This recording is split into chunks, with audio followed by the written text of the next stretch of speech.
Good evening. Welcome to the Tuesday, September 2nd regular school board meeting. The time is now 6 p.m. The school board would like to take this moment to respectfully acknowledge that we are residing on the traditional land of the Dene people. Our mission statement: as a community, we create supportive learning environments where all students thrive. Miss Maple, will you please lead us in the Pledge of Allegiance?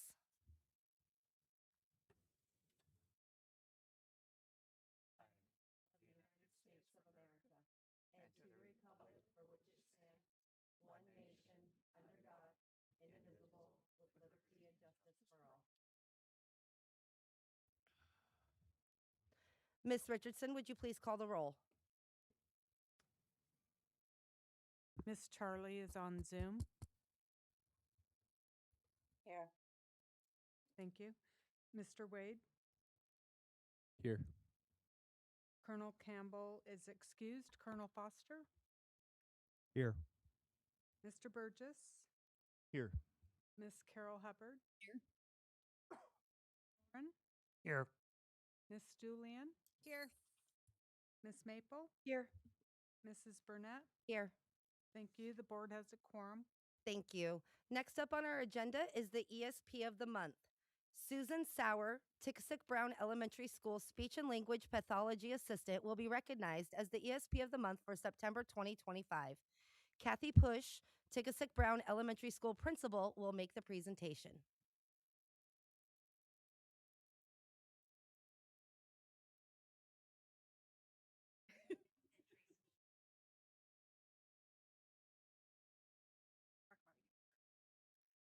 All right. Thank you very much. It's my honor to present the Extra Special Person Award to Miss Susan Sauer. Susan is the boots on the ground for our speech and language team. As a speech and language pathology assistant, she works every day and makes a huge difference for our students. Susan has worked with our remote speech and language pathologists over the last 2 years and has been instrumental in the success of that program, providing the essential in-person support that students need. Beyond her expertise, Susan is a role model for all kids. She is reliable, kind, calm, and caring. Her presence brightens our day. Congratulations, Susan. This is well honored. Thank you very much. Well-earned honor.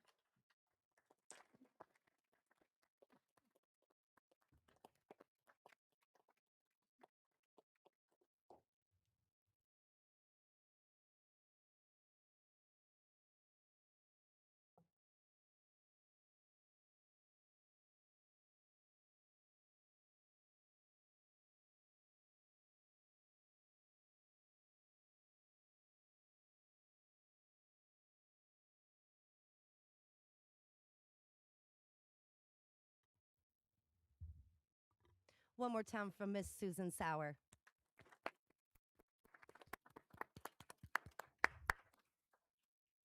Tonight, before we adopt the agenda for the board and for those following along, we have reordered our agenda slightly.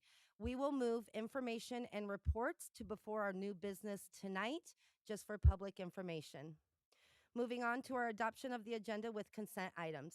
Consent agenda items marked with an asterisk are considered routine items not requiring public discussion by the school board. Unless removed from the consent agenda, asterisk items will be automatically approved when the agenda is adopted.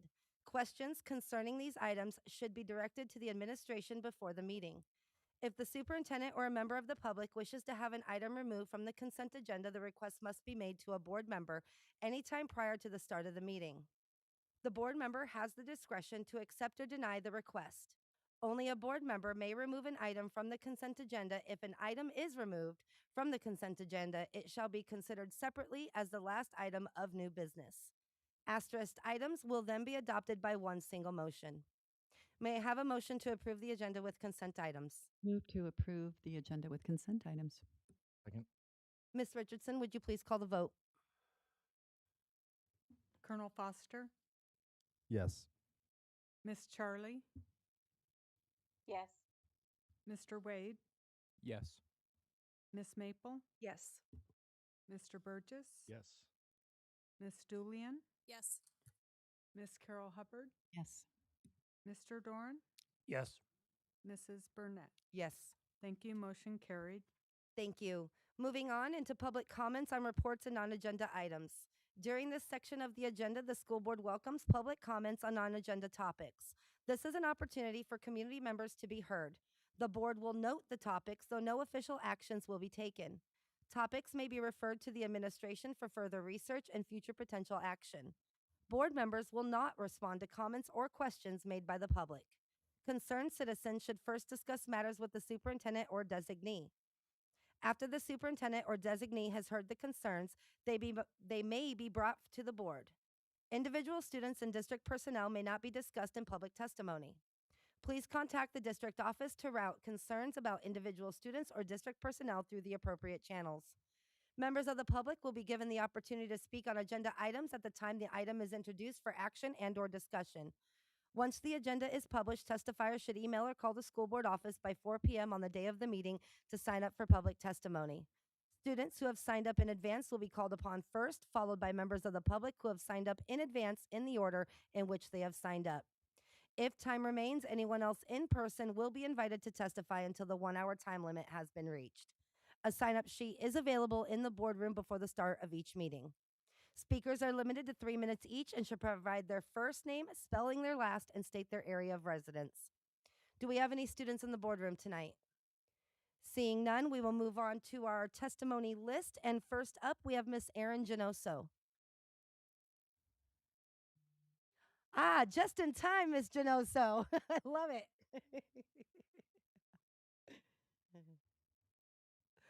That was kind of awesome.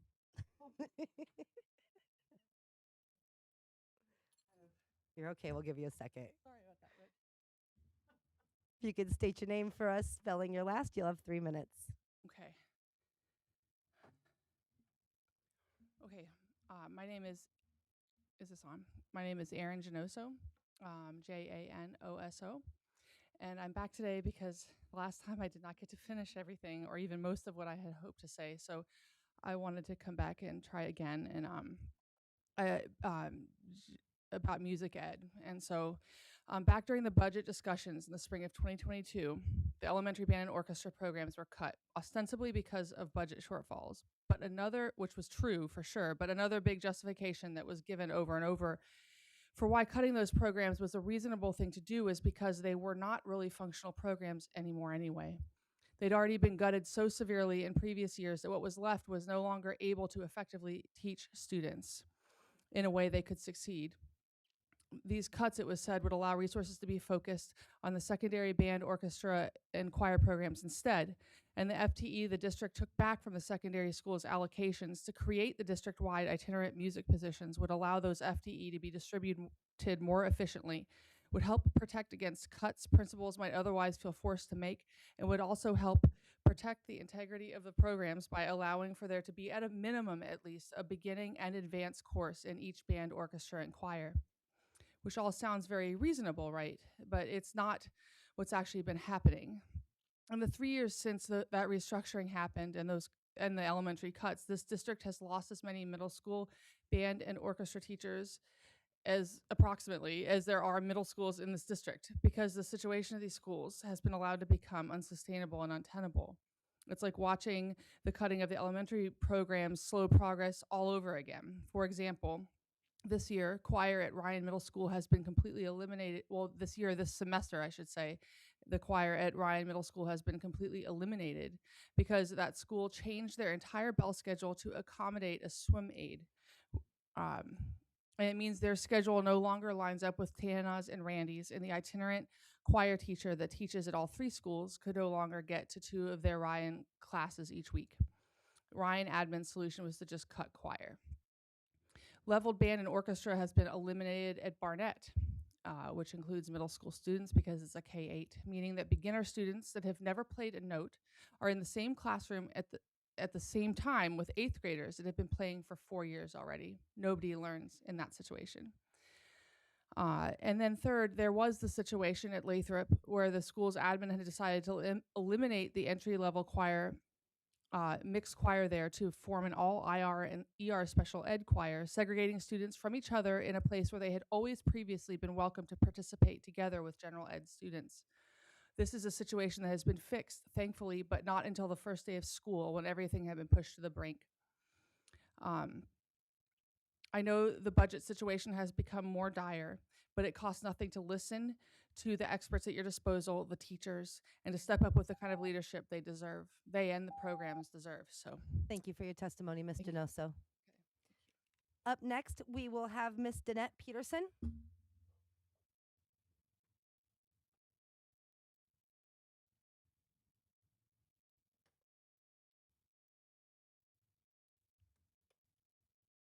Good evening, Ms. Peterson. If you could state your name, spell your last, you'll have 3 minutes.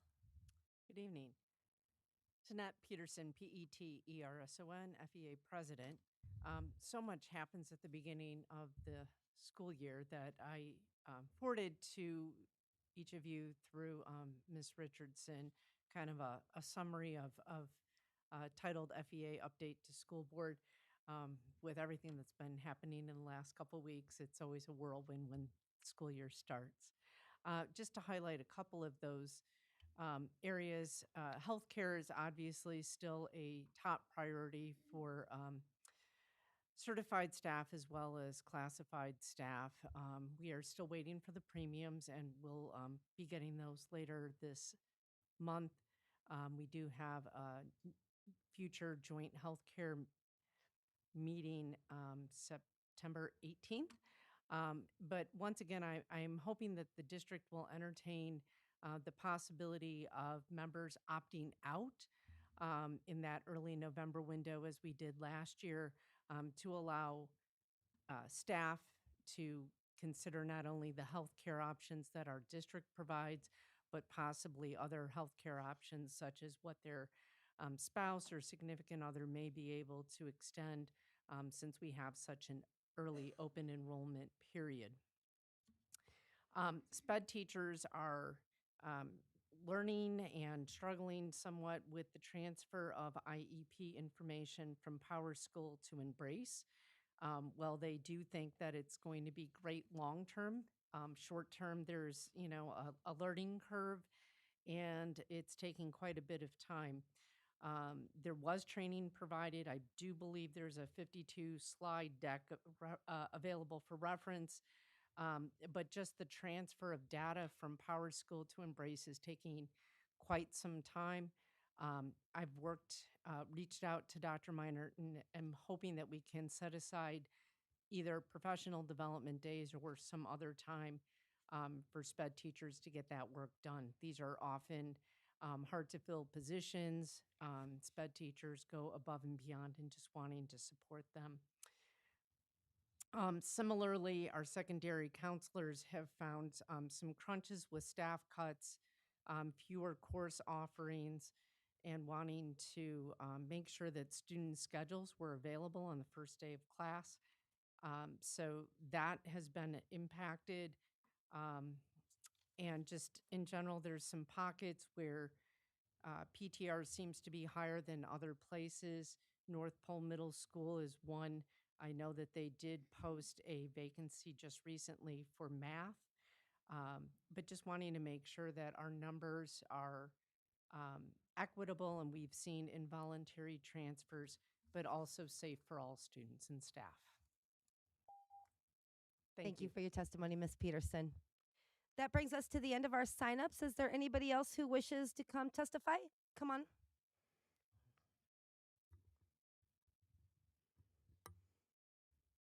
Good evening, Ms. Cotter. If you could state your name, spell your last, you have 3 minutes. Last name's Cotter, Cotter. And I just wanted to report back on a small win that I think is worth sharing. My youngest son is in 8th grade this year, and he's ridden the bus since he's been in, I don't know, 2nd grade. And our bus route, pre and post this new contract, has always had a lot of pretty big bumps, literally and figuratively. If you've ever driven on the Old Stees Highway, you'll know what I'm talking about. But this year, a couple days into the school year, I asked him how the bus was going, and he said, "That lady has that locked in." And I said, "Okay, what does that mean? I don't know what that means." And he said, "It's locked in. Like, she's awesome." And I said, "Oh, okay, cool. Why is that?" And he said, "Well, she knows what she's doing. She keeps the kids in line. She didn't miss my stop this time." That's a pet peeve of his. And she's got it locked in. And I said, "Okay, cool." And then I said, "Would you like to come to the school board and tell them that?" And he's like, "Sure, but not so much."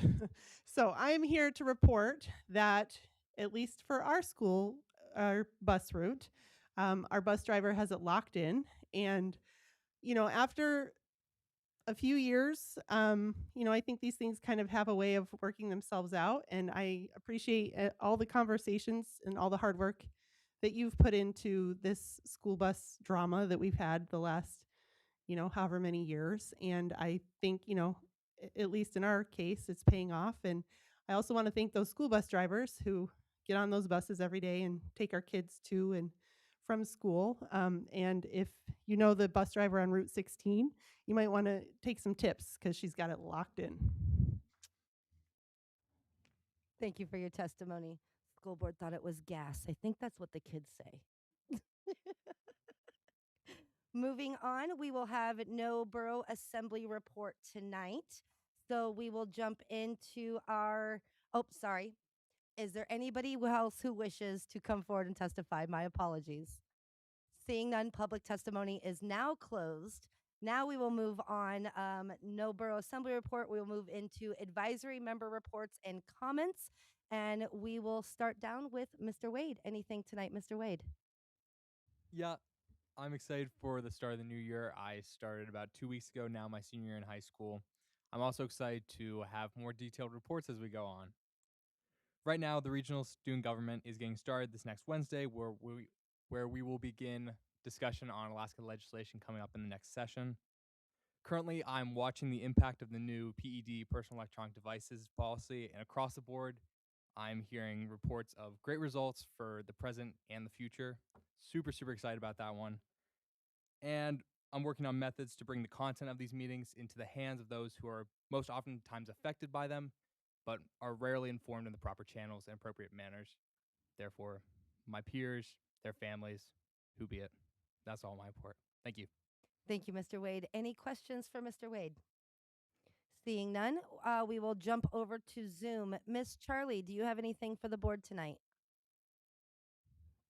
I don't have anything tonight. I just want to apologize for not being there in person, but hope to see you all again in the next meeting.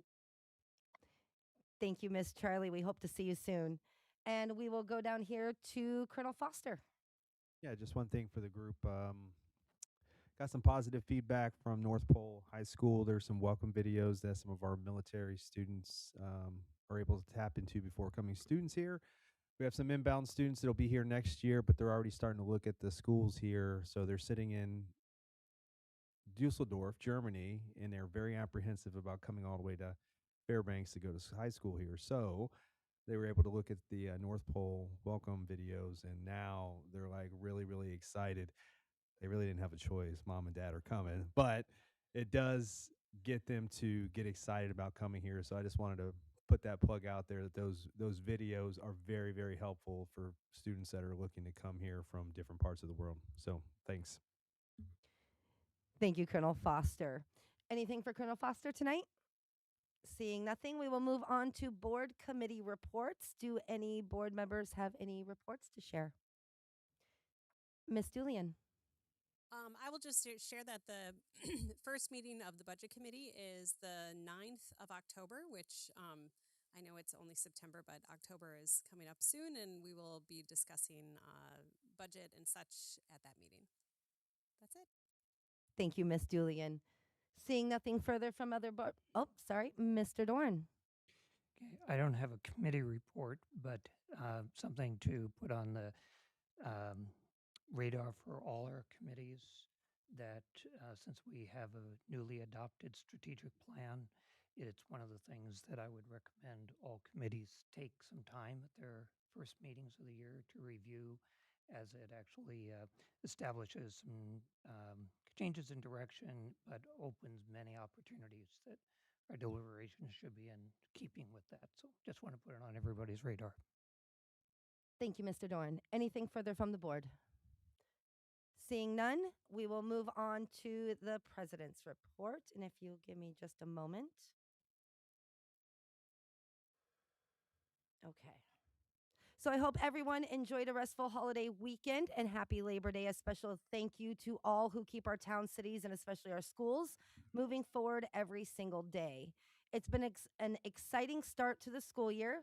Seeing students and staff back in our buildings, hearing about what they're enjoying most so far is the best reminder of why we do this work. North Star College kicked off its first week of classes last week, and the enthusiasm there has been absolutely contagious. It's inspiring to see so many students eager for this program and the opportunities that it provides. I'm excited to see what this school year ahead has for them as well. I'd like to share a couple of moments that have stuck with me, both connected to our new Star of the North location. A couple months ago, I was shopping at Fred Meyer when a student had yelled down the aisle to get my attention, and I think I had talked about this once before. But she could hardly wait to tell me how thrilled she was that Star of the North now has a gym, something that they have actually never had before. For her, it meant more than just a place to play basketball. It meant having a space to move, to reset, and to breathe when the day felt overwhelming. More recently, I ran into a family who shared similar excitement about the new opportunities that this facility is bringing for their students. These conversations remind me that sometimes what might seem like a small addition is actually very life changing for our students. And a note to self, grocery shopping in Fairbanks is never anonymous. I also want to take a moment to thank Dr. Meinert for having inviting me onto the Alaska Adventure podcast this last week. The episode went live today, and I encourage everyone to give it a listen. We had a great time reflecting on last year's successes and challenges, while also looking ahead to what's next and the implementing of our new strategic plan, rolling out our new cell phone policy, and setting clear goals that will guide our work over the next year. The next 5 years present an incredible opportunity to invest in and innovate in our district. And I'm so excited for it. And Dr. Miner, I just once again thank you for allowing me to come on and just share all those great ideas. It was a great time. And so please go listen to it.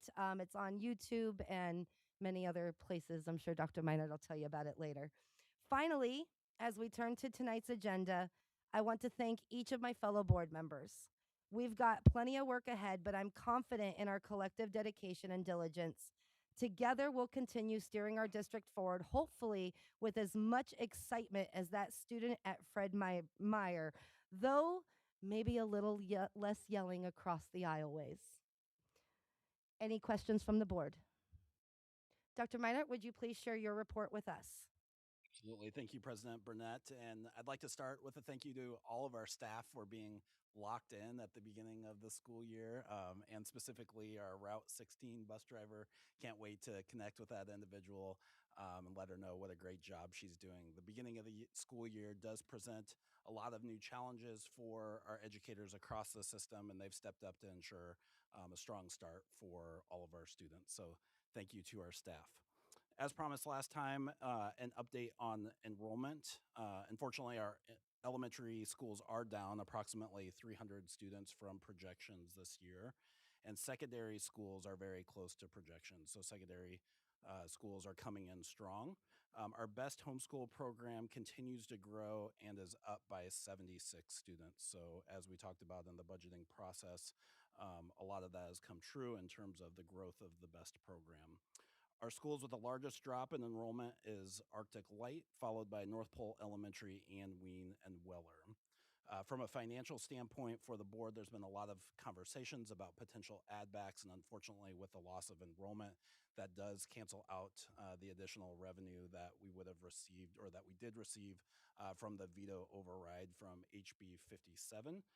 So at this time, I would not recommend considering a large amount of add backs, considering the loss in revenue that we'll have from the declining enrollment this school year. Something happy to announce out on the Alaska Teacher Apprenticeship Program is a new registered apprenticeship model for the field of education in Alaska, offering a paid hands-on pathway to teacher certification through on-the-job training and academic instruction. Apprenticeships are popular in many modes of labor across our state and across the country, and this is something new to education around the country and certainly to Alaska. We've partnered with the University of Alaska Fairbanks for their apprenticeship model. UAF currently has 7 students in the apprenticeship, and we have 4 of those within our district. And so this is just another tool to grow our own teachers here locally.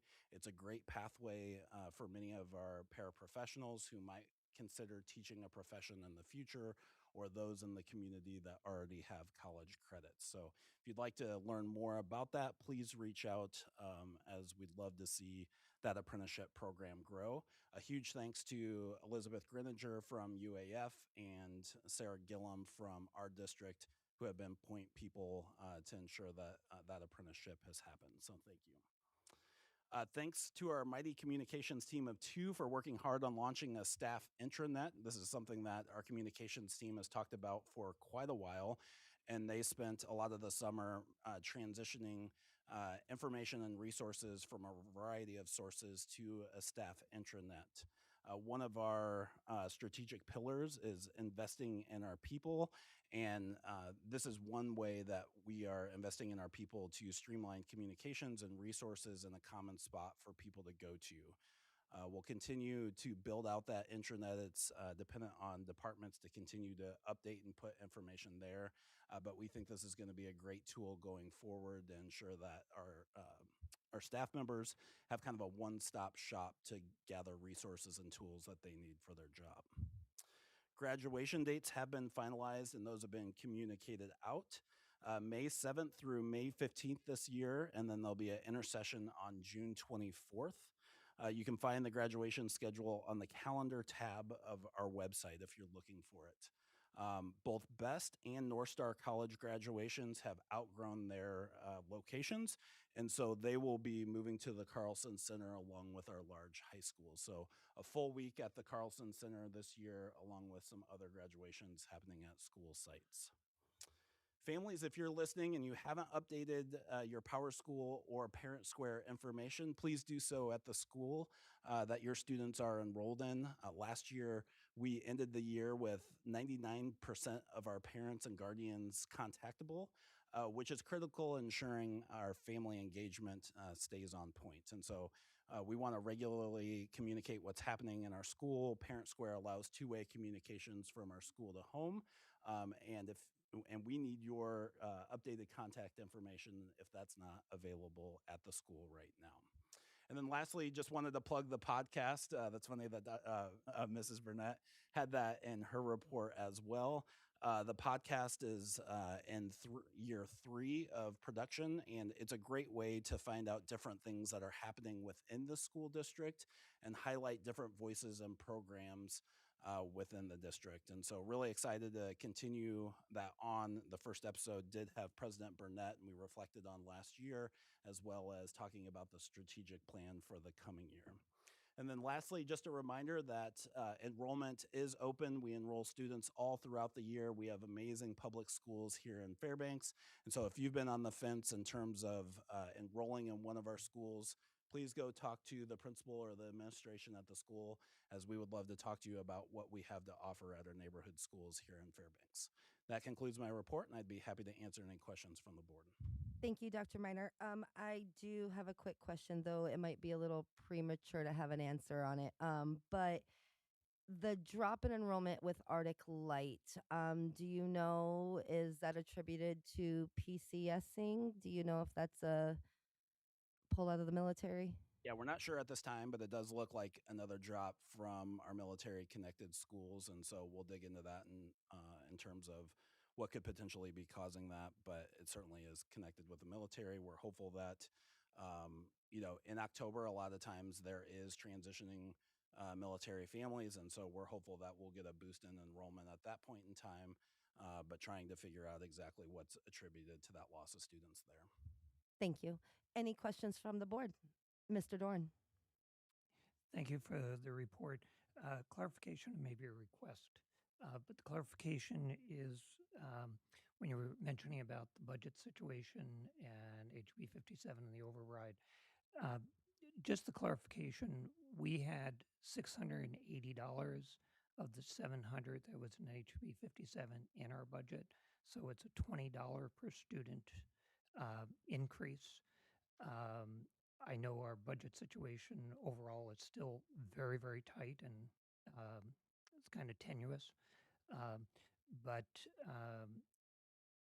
I just want to get that clarification of when we talk about the money. Basically, looking at that $20 per student plus the additional money that the borough gave us when they increased uh, the sort of the original request for our school district. And so really that's coming from a little bit from the state and more from the borough. Am I correct on that, or? Yeah, thank you for the clarification. The borough additional contribution was baked into the approved budget, and so thank you for clarifying that it would only be that $20 increase from the 680 to 700, which amounts to about $2 million-ish. The loss in enrollment is probably substantially more than that, and so that's where that recommendation comes in, that I wouldn't consider add backs at this point in time given that loss of revenue from enrollment. And thank you for clarifying that. It was just that $20 rather than the jump from 500 to 700 BSA in that HB 57. Okay. And if I follow up with that, part of the clarification too is that we are the legislative financial office itself said we would have needed 1,800 to be even. We got 700. We are looking at the probability of additional cuts next year unless we do get an additional investment in public education. Is that correct? That is correct. Okay. And if I might, a request. Let's go to Ms. Dullian real quick. Ms. Dullian? Yeah, thank you. Thank you so much for the update. I just want to clarify some numbers here. So we have the drop in enrollment. Is it that 2.72 million? Is that what we're looking at from a loss in revenue? Yes, that's correct. Okay. And just for the record, the override of the budget line item veto was a $2.8 million revenue boost that we were potentially looking at that we already passed into our budget. I understand that. So I thank Mr. Dorn for clarifying that we are looking at that, potentially $20 per student additional money that is eaten by the enrollment drop. I do have a question for the public. Can you talk a little bit about funding and how it is tied to enrollment and what happens? Like, for example, we have a lot of different homeschooling options, and I know that that is definitely something that is a headwind nationally. What happens when you as a parent decide to enroll your student in a public homeschool that isn't best? What happens to that money? Yeah, great question. Unfortunately, if parents choose outside homeschool programs that aren't a part of the Fairbanks North Star Borough School District, which is Best Homeschool, if they choose an alternative program, that money goes to that district that runs that homeschool program. And so we have many competing homeschool programs within Fairbanks that are from across the state. And so your local dollars, your local tax dollars are going to support those other districts rather than your home district here in Fairbanks. Follow up, Ms. Dullian? Yes, a follow up. And maybe this is just an observation. We, of course, are under tremendous pressure. School districts across the entire nation are under tremendous pressure to maintain the facilities as they are, maintain the administration as they are, maintain the neighborhood school footprint, so that if families decide to change course and re-enroll in in-person schooling, that those facilities are fully funded and robust.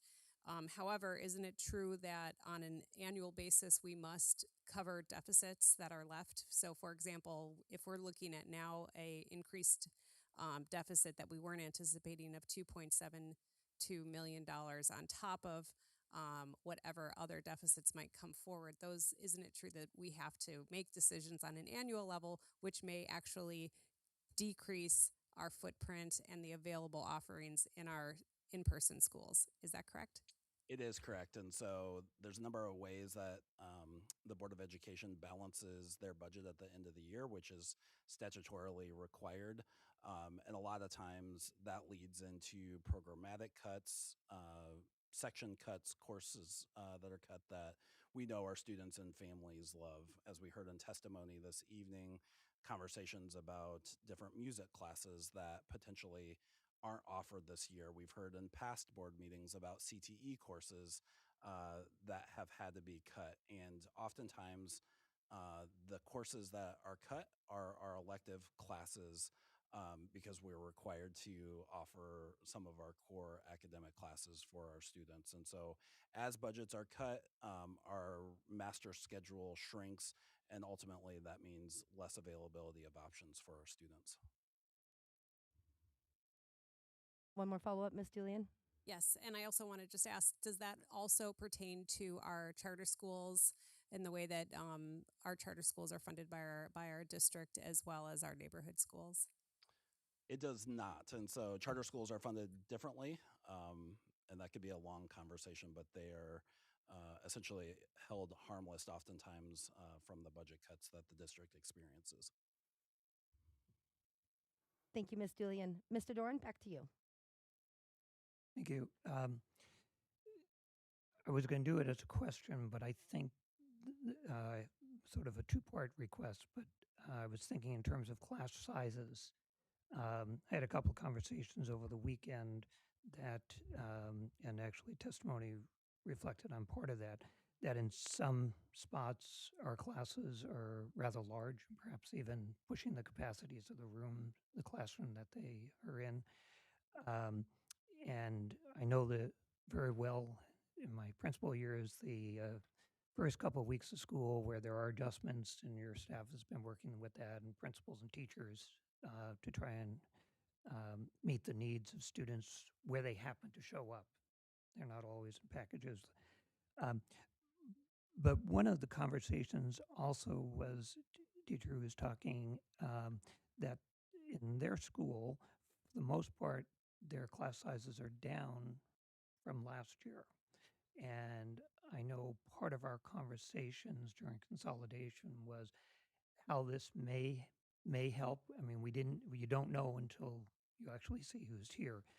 But so I'm going to put it in a request that as you go and you look at the, where our shortages are, unexpected down numbers are on students and that, but maybe also look at those class sizes. I know we still have time to address class sizes as we hire staff and we see how things settle out.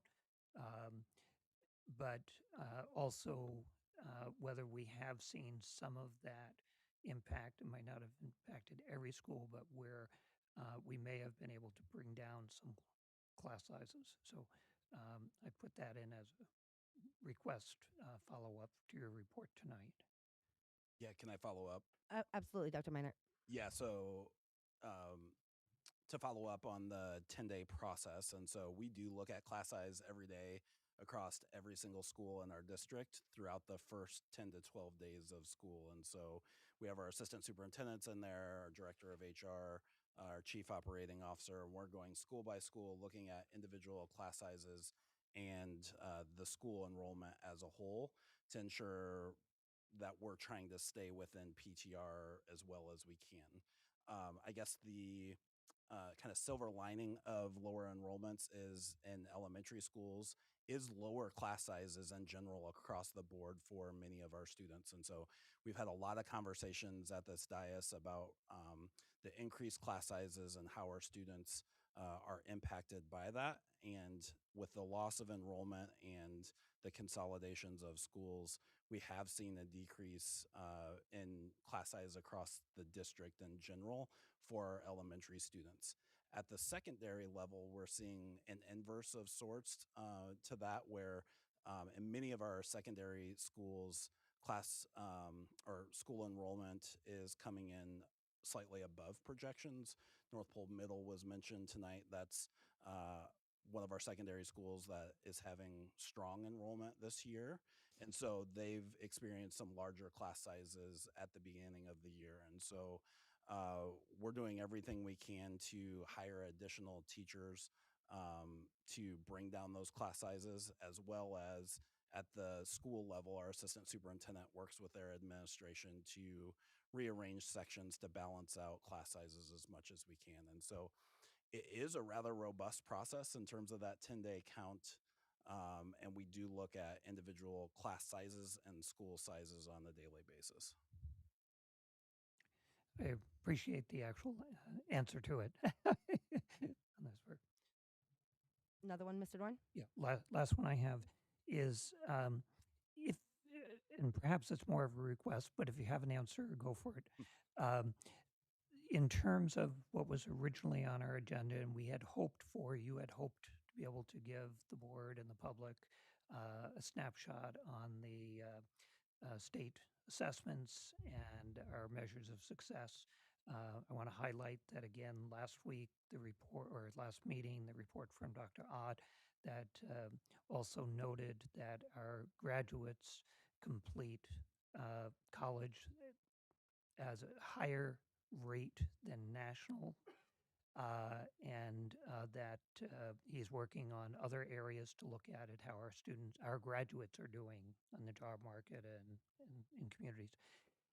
But I think you had also indicated, since the state did not complete their work yet, that superintendents will be having an upcoming meeting with the Commissioner of Education.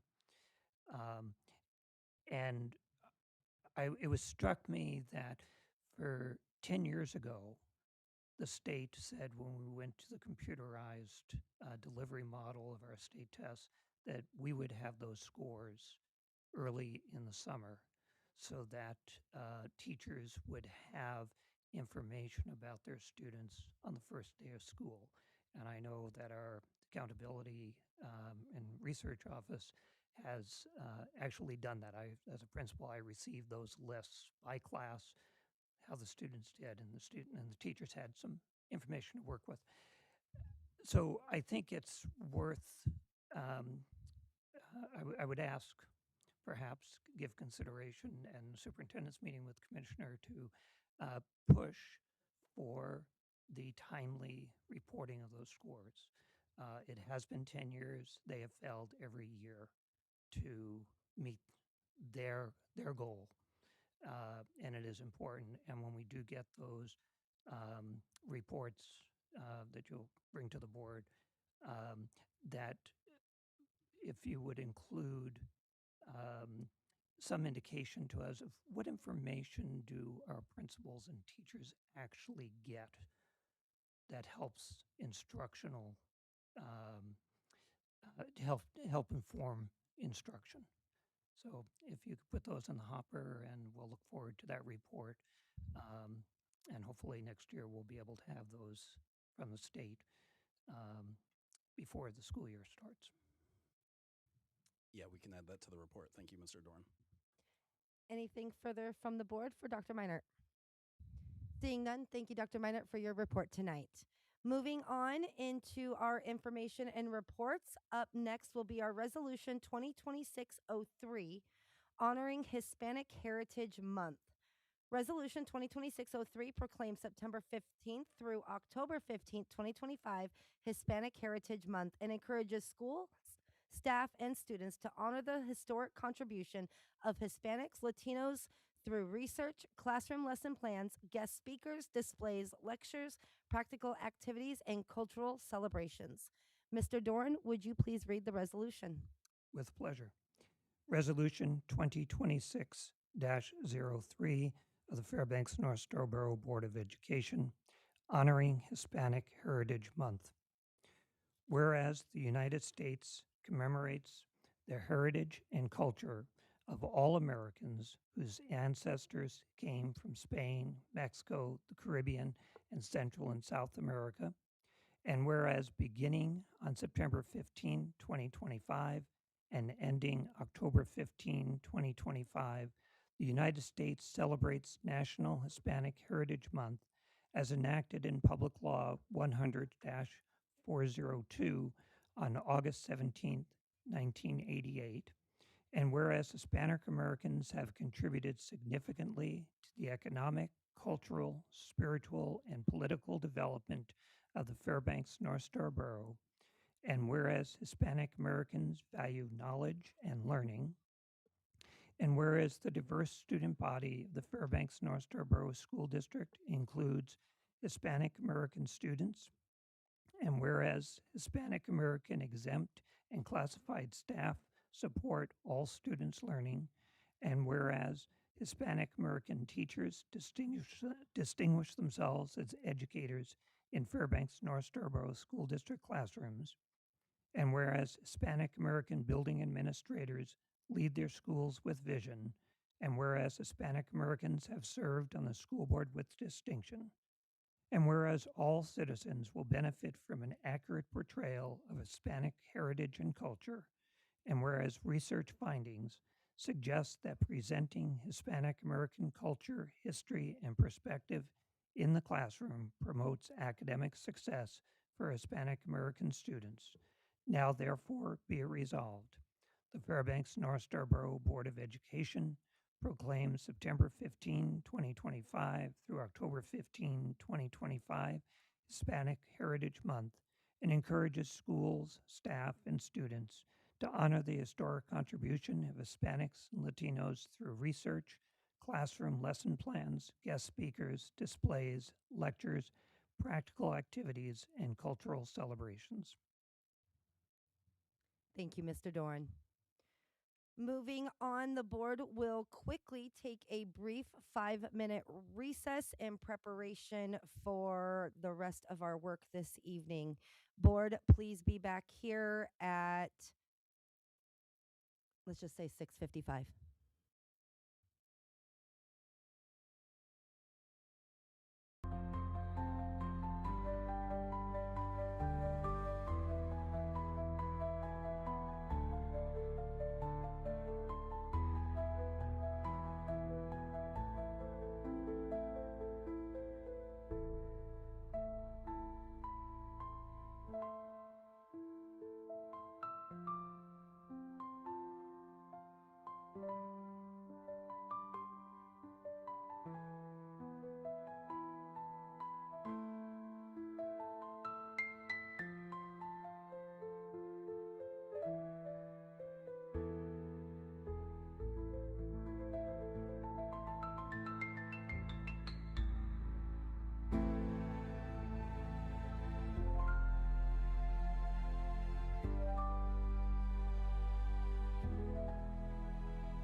All right, the board is now back from recess and we will jump back into it on our new business with Resolution 2026-04, Safe Spaces, Strong Futures, Standing with Our Immigrant School Community.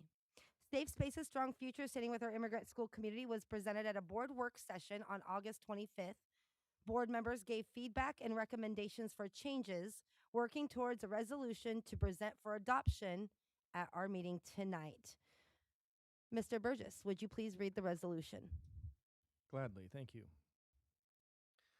Fairbanks North Star Borough Board of Education Resolution 2026-04, Safe Spaces, Strong Futures, Standing with Our Immigrant School Community.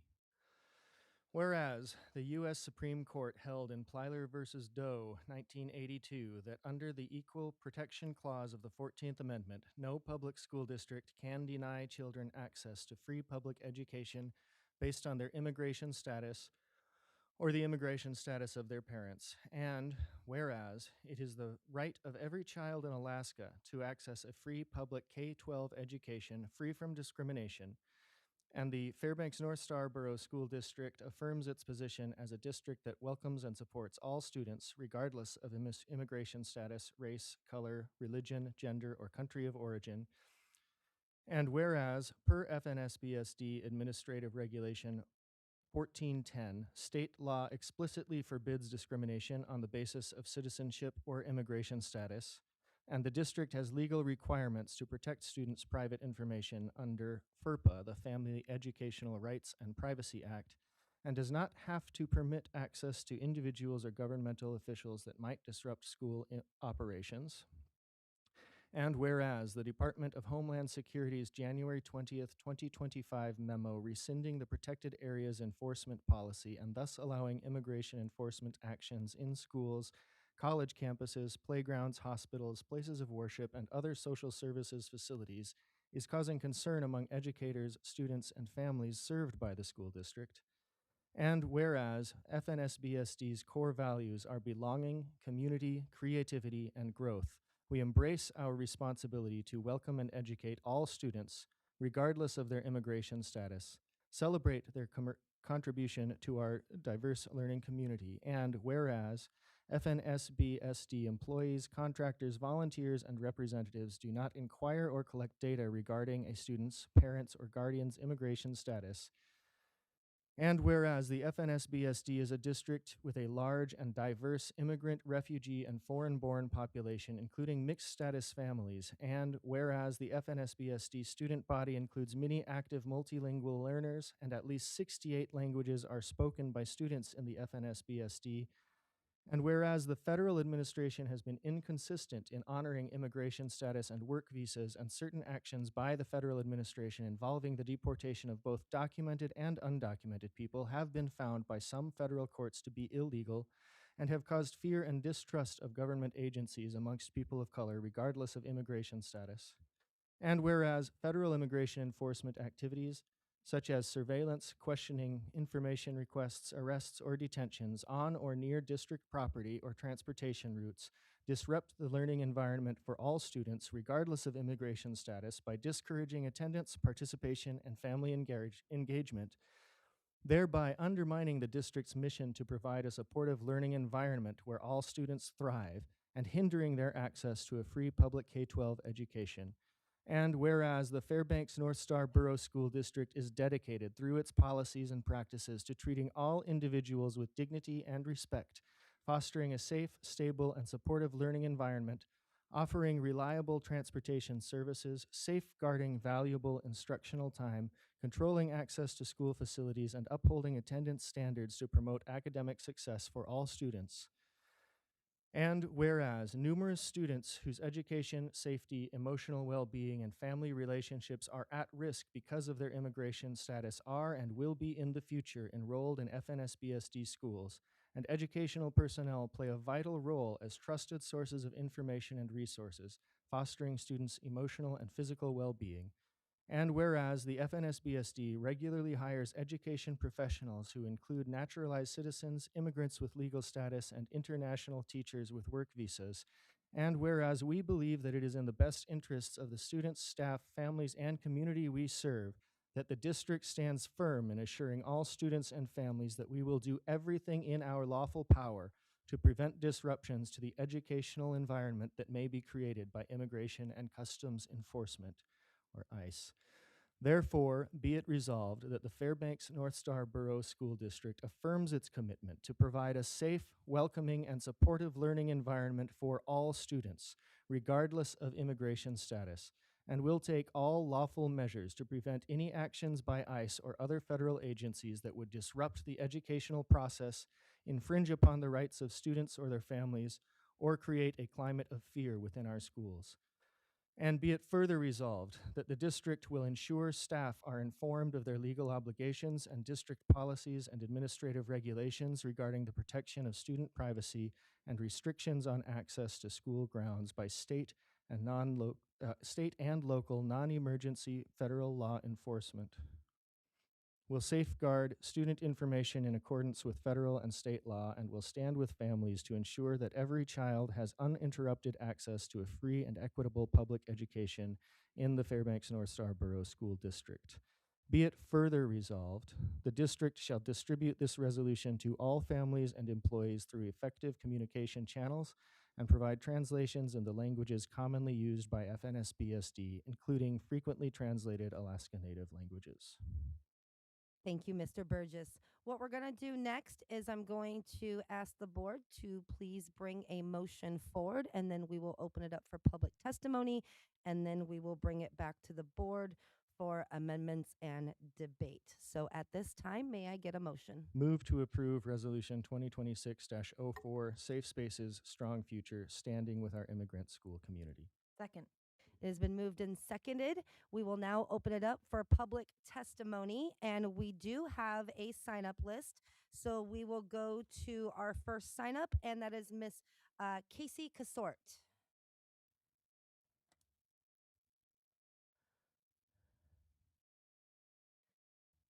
Good evening. If you could state your name, spell your last, you will have 3 minutes. Thank you. My name is Casey Casort, Casort. I live out the Steese, and I grew up in the Fairbanks North Star Borough School District. I graduated from West Valley and then UAF, and I am here to encourage you to vote yes on the resolution 2026-04. I am really grateful to the school board members and the administrations who brought this forward and have really taken this on. Especially since so many of us learned fairly recently that at least one parent and family in our district has been affected by an ICE detention here in Fairbanks. I'm also especially grateful for the clause in the ordinance or in the resolution that says the district will ensure staff are informed of their legal obligations and district policies and administrative regulations regarding the protection of student privacy and restrictions on access to school grounds by state and local non-emergency federal law enforcement. I'm a data scientist at UAF and pretty rigorously trained on FERPA and how to keep that personally identifiable information private and ensure it's used for the things that folks have given the consent for that data to be used for. And I'm sure that school district staff are similarly trained. I think it's really essential that we protect the data we ask Fairbanks families for and ensure it's only used for the purposes that the families have consented to it being used for. I've also really valued working at UAF. The general counsel has been given out a lot of information about the legal rights that ICE has on campus and sort of which spaces they're allowed in and what they can do. And I hope that this resolution can support some similar communications to school district staff and families. Yeah, I'm really grateful for the school district's clear values and mission and commitment to ensuring every child and every family is safe and welcome at school. And I'm really thankful for all of you making sure that all students are welcome at school. So I ask you to please not water down this resolution in any way. It doesn't really set any exciting new policies. It's just affirming those commitments. I would ask you to keep it as is and vote to pass it this evening to reaffirm the district's existing policies to protect families' privacy and safety. Thank you. Thank you for your testimony. Up next, we will have Miss Adia Cotter.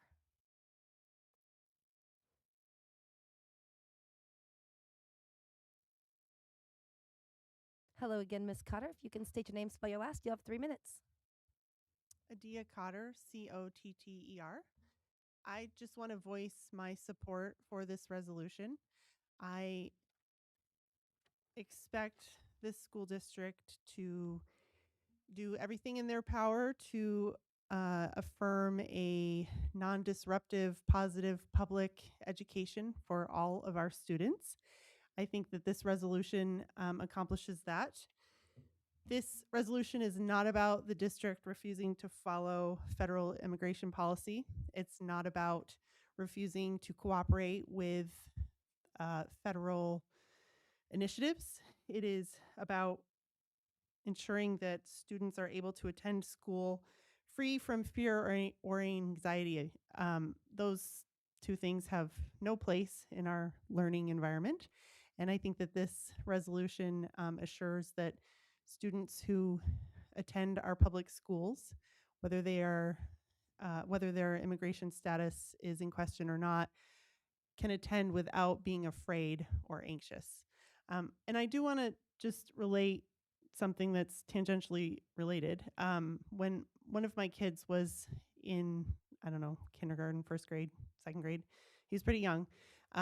After school, when everybody was getting picked up outside, there was a domestic incident on school grounds, and it was parents, and the police had to be called. And there were a lot of police, there were handcuffs, there was a lot of shouting, and my kid was pretty scared. He came home and it was pretty disturbing to him because it was very disruptive.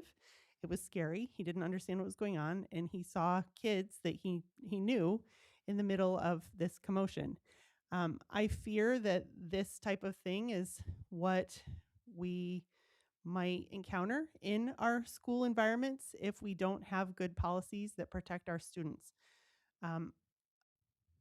I really appreciate your commitment to the well-being of all the students in the district, and I also encourage you to pass this resolution as is. There's some strong language, but I think that's a good thing, and I think that it's accomplishing what we need to accomplish in keeping our schools positive and free from fear and anxiety. Thank you. Thank you, Ms. Cotter. Up next, we'll have Holly Dean. Is there a Holly Dean here? Do we have them on Zoom, Miss Richardson? No? Okay, we will move on to Tom Botchert. If I hacked that, I'm so sorry. If you could state your name, spell your last, you'll have 3 minutes. My name is Tom Bachert. That's Bachert. Been a Fairbanks resident for a long time. Had 3. Oh, do I need to say where I live too in Fairbanks? You can, yeah. Okay, I live in Hamilton Acres. I've had 3 kids go through the school district here. I got 8 grandchildren now here, so I'm pretty long time resident to say the least. And I came here initially in full support of this resolution 2026-04. And I've had a little bit of second thoughts, misgivings, but only in the fact that I wouldn't want this resolution to strike fear in the immigrant community that suddenly, this is some new change or whatever, and we don't want to draw attention to them, should say. I think this is relieved by the fact that, as been stated, this resolution pretty much goes along with already the district's policy and goes right along with belonging. We commit to a safe and welcoming environment for each individual that they feel accepted. I think that's very important. I think allowing ICE goons basically into the schools endangers both the students and the staff and spreads far more fear than this resolution being publicized would do. Some people may say, well, up till now, we've never had this problem with them coming into our schools. But one of the fundamentals of the school district is to act proactively, not reactively. So I think this resolution is a good idea for acting proactively, to getting the word out that we are here to protect your children, protect our staff. And it goes along those lines. People can't trust the schools if their children aren't safe, and they won't send their children to schools if they feel that way, which is a big negative thing, because you're always hearing, well, immigrants ought to learn the English language. They should learn to be part of our society. Well, how are they supposed to learn this if they are not being sent to schools where it's being taught?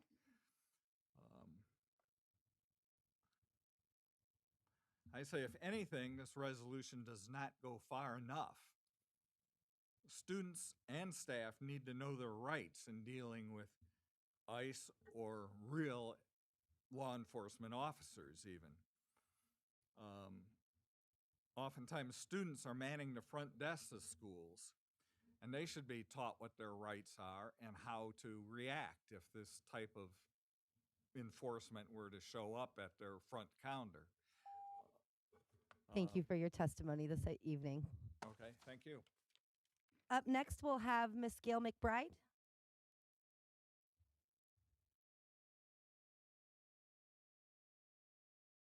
Good evening, Miss McBride. If you could state your name, spell your last, you have 3 minutes. Gail McBride, McBride. I would like to encourage you to vote no on this resolution as written for a couple of reasons. immigration is an issue of law. And if the primary concern is that there are parents or students fearful, then it would be good to reiterate the policies already in place that protect all students, not only immigrants, but I'm sure you have, I don't know all of your policies that protect students, but I'm sure that there isn't anyone that can just walk into a school and say, I want to take this child somewhere. So that would be, I think, what this ought to be directed at, because nice words and it all feels good, but none of those things have any teeth. What has the teeth is the policy and the law. And that is where the resolution and the help for the people that are fearful might be. But this is a matter of law. And I am not pleased at all. I think that uh, that there's accusatory words in here toward the federal government, whether anyone agrees or disagrees with their policies. I don't believe that it is the place of the school board to be publicly disagreeing. That is activism, and I don't think that's appropriate. I think that it is unprofessional, and I think that if the focus is to be a calming word to the community, it would be through stating the policies.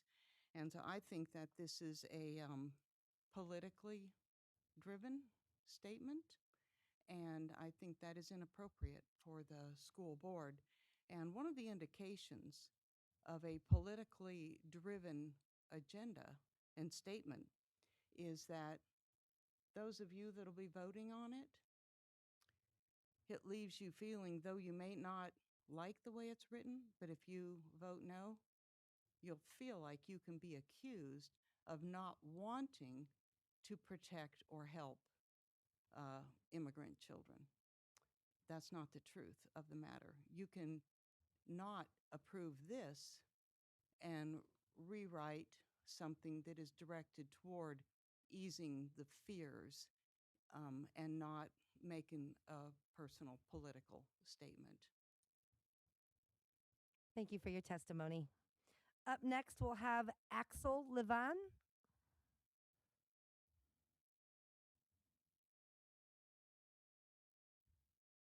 Good evening. If you could state your name, spell your last. You have 3 minutes. Hi, Axel Levan, Levan. I just wanted to thank the board for taking up this resolution and support the affirmation of FNSBSD policy to protect all students. I'm a child of educators and have participated in the school district by volunteering on budget committee, and I am concerned by the federal priorities on immigration and the chilling effect it has had on our communities. Children and families should feel safe to participate in our education system without concern that they will be swept out of our community based on their current immigration status. Seeing that we've now witnessed members of our community caught up in ICE actions that were working on legal naturalization, I think there's no excuse not to make clear the school district's current policies on ICE and the privacy of our students' information. Throughout the country, it has become clear that ICE's focus on immigration has moved quickly to the low-hanging fruit of naturalizing immigrants and those on the path to citizenship, and that ICE would certainly use any participating school district to their advantage. Although I may fundamentally disagree with the current administration on immigration, I wanted to focus on these edge cases because the only way to protect these students' families is to protect all families, as the district currently does, and I think this is worth affirming. And I'll just leave it there because I see plenty of other people are commenting tonight. Thank you for your testimony. Up next, we'll have Molly Murphy.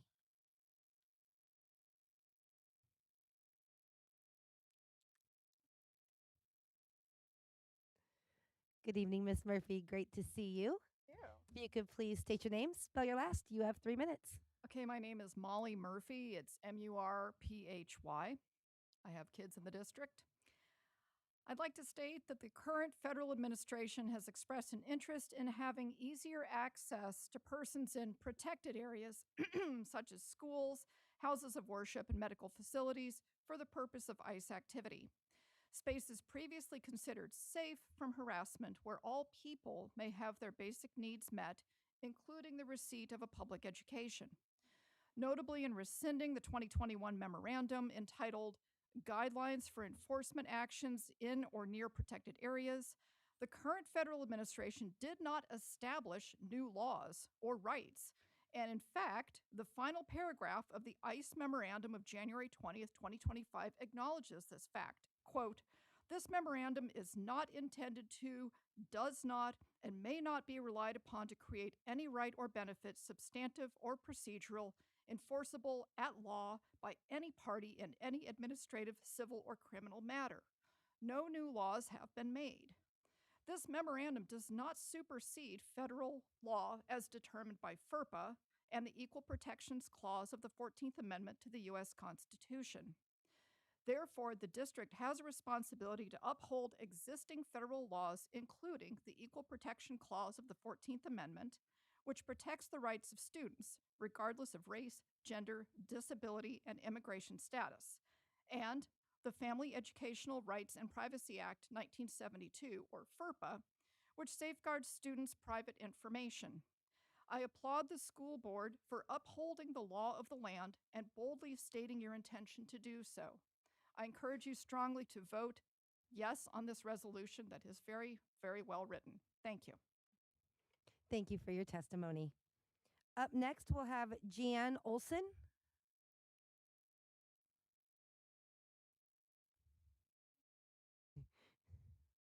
Now I realize it's Jeannie. I don't know why it says Jeanne. Nice to see you, Miss Olson. If you could state your name, spell your last, you'll have 3 minutes. Sure. Jeannie Olson, Olson. I live in North Pole. I support this resolution. I am a product of drop and cover of the age back in the Cold War. I wasn't afraid to go to school. It was just a whole thing in the nation, right? The Cold War. But now, kids, it's a whole different thing. And I can't imagine. They're afraid of being bullied. They may not get any food. They're hungry. Now they're afraid of school shootings. And now they may be afraid of ICE coming to get them, and or just on walking on the way to school, right? Not just on the school grounds. And what I like about this resolution is it's not asking, or it's clarifying that you're going to stay within the law as a school district. And I approve that. I think that's great, because all across the country we see where ICE is not staying within the law to when they sometimes arrest people. So I think this is needed, and it's needed because it's a section of the population that is at risk. Yes, we need to protect all of our students for sure, but to remain silent about this particular sector, I just think we need to say we have your backs. So that's it. Thank you. Please vote yes. Thank you for your testimony, Miss Olson. Up next, we'll have Karen Tabor.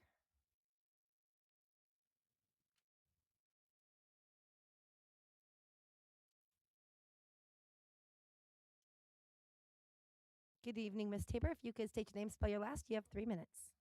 My name is Karen Tabor, Taber. Thank you so very much. I love this resolution because words matter. I do encourage you to vote yes for this, because I feel like if you vote no, then that doesn't mean anything to you.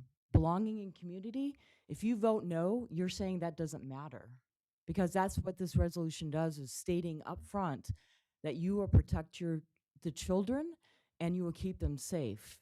That's what this means. So I don't need to go. And we've already heard that it's not just, yes, it's about the children who are susceptible to this, but children around them see that.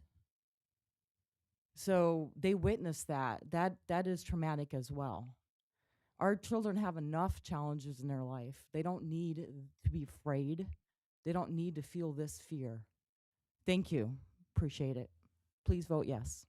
Thank you for your testimony. Up next and last on the sign up, Lisa Blemker. I almost said it wrong. You even told me. Good afternoon. If you can state your name, spell your last, you have 3 minutes. Lisa Blimker, Bloemker. I'm here to express support of this resolution as well. When I heard about it, I was very encouraged and grateful to hear that you had done this. It's proactive, it's very clear, it sets clear boundaries, and it's very informative. I work as a psychotherapist in town, and last year had a child come see me because of anxiety because of some comments made in the classroom by the instructor about an immigrant kid that was in her class.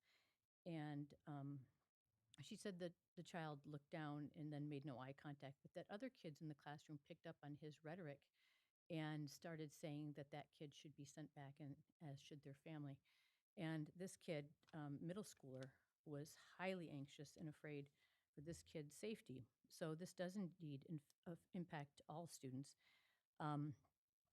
It affirms the fundamental principle that every child in Alaska deserves access to public education, regardless of immigration status. And our district's actions have to reflect that principle every day. In every classroom, bus ride, school event, faculty and staff need to know what the values of the district are and uphold them when they're communicating with their students and teaching their students. This recognizes the real world impact of the policy changes in the learning environment caused by ICE and the current administration.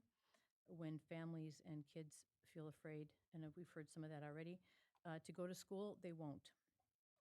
And if they do, they are wrought during the day by anxiety, fear of who might say something to somebody else, or if their best friend is going to be taken. We have all seen ICE goons, well said. Their behavior is illegal. It's abusive. It's violent. It's disrespectful to everyone. It's terrifying to people. This resolution celebrates our diversity. We have a wonderful community. The fact that 68 different languages are spoken here is spectacular. We are the place that has more Thai restaurants than any other place in the world per capita that's not in Thailand. And it's something I'm proud of. Our strength lies with this diversity. Fairbanks is a community that I've been here for a very long time, has embraced diversity, embraced different cultures, and welcomed people. We're kind of the place that people seem to go to when they don't want to be where they're at. and the community welcomes people and includes them. And I think that this resolution should pass. I think that it is crucial that. Thank you for your testimony. Much appreciated. Oh. Is there anybody else who wishes to testify on this item? Ms. Eisman?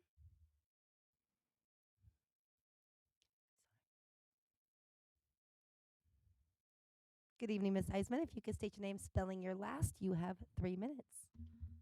Nikki Eisman, Eisman, west side of town. So I've been thinking a lot, and I'm speaking in support of the resolution. And I've been thinking about it and talking about it. Do we need the resolution? We have the administrative regulation. Does this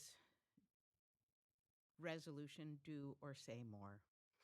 And I'm going to say yes. It's an affirmation. We all seek affirmation on a regular basis.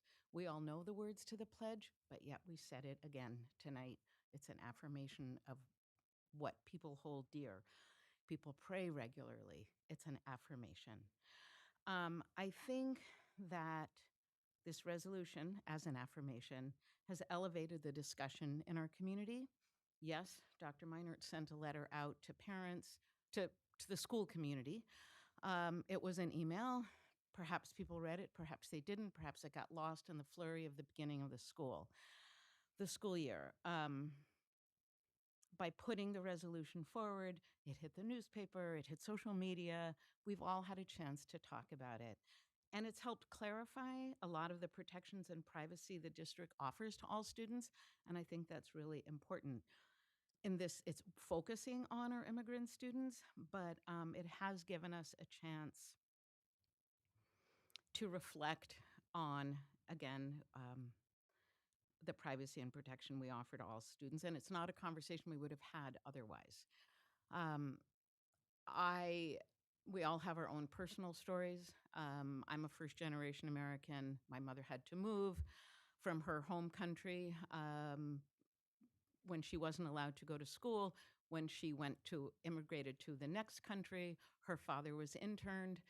No, this is not a parallel story, but it does, obviously, can tell by the level of my emotion. It does make me very grateful for people who are willing to stand up. So thank you for standing up.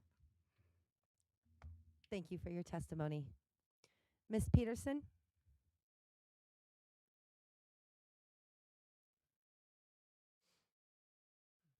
If you could state your name, spell your last, you have 3 minutes. The reminder. You know the drill. Danette Peterson, Peterson, West Side of Town FEA president. And I'm kind of winging it because I didn't write anything. But many before me have spoken eloquently about the need for students to feel safe. And I won't belabor that point. I guess as FEA president, I'd also like to remind the school board of the need for our staff to feel safe. And we are increasingly inviting educators from different countries, Ghana, Zimbabwe, Thailand, and the Philippines. And I think as part of a sponsoring school, we have to afford them an assurance of safety. And, we know that people don't do well. They don't learn well. They don't teach well. They don't function well in a community if they don't feel safe. We don't want our international educators to have any doubt whatsoever that this is a safe place for them to come and to be a part of our community and to teach our students. I've had a tiny bit of experience working with some of our J1 educators, helping assist them a bit with Social Security numbers and bank accounts. And it is a precarious situation for many of them until they actually get that active visa and they get that Social Security number. And so anything that the school board can do to provide that safety and assurance for them would go a great way. Thank you. Thank you for your testimony. Anybody else who wishes to testify on this item? Please come forward.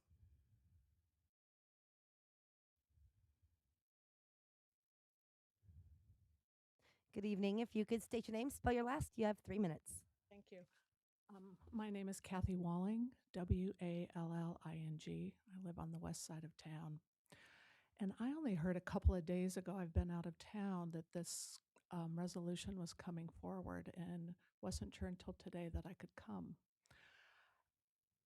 And I really came to listen to the resolution. Tonight was in the room, was the first time to hear it, as well as to be listening to all the testimony that came forward. And I really want to lift up a thank you to everybody who's spoken already tonight in favor of the resolution. There are so many beautiful points that have been lifted up. So I don't know that I have more content to specifically add to it, but to say gratitude to so many people that have spoken in favor. Really urge you to support it, to not water it down. And a few people have spoken of the importance of the children and the staff who aren't necessarily directly focused on in this resolution, but the values of belonging and community apply to all the children and all the staff. And I can certainly imagine children watching one of their classmates getting pulled out. It would be terrorizing for everybody, not just the one that's impacted. So that piece of uplifting belonging and community, this is an opportunity for us as Fairbanks to say, yes, community really matters, and support and safety and protection and coming together and supporting one another.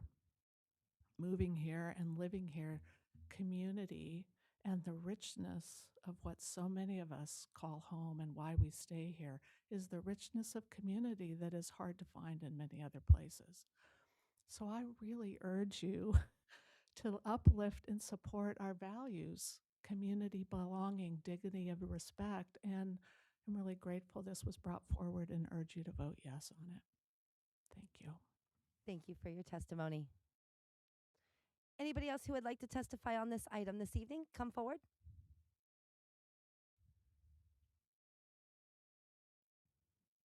Good evening. If you could state your name, spell your last, you have 3 minutes. Sure. Hi, thank you. My name is Stacy Fritz, Fritz, and I live on the west side of town.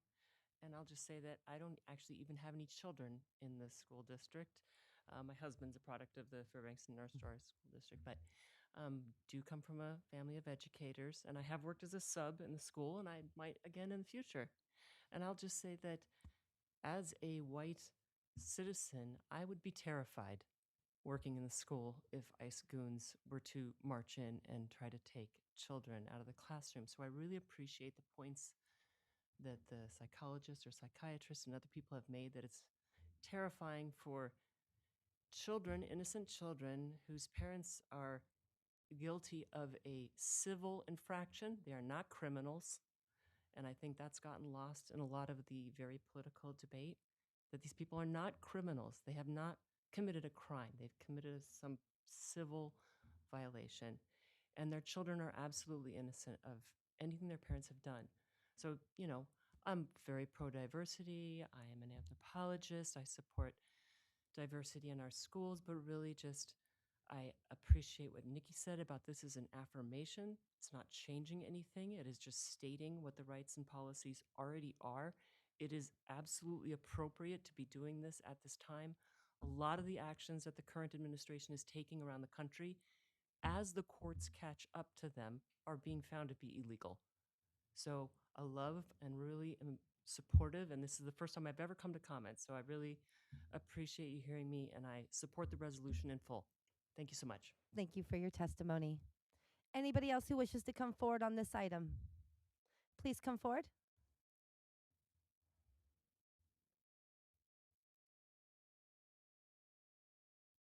Good evening. If you could state your name, spell your last, you'll have 3 minutes.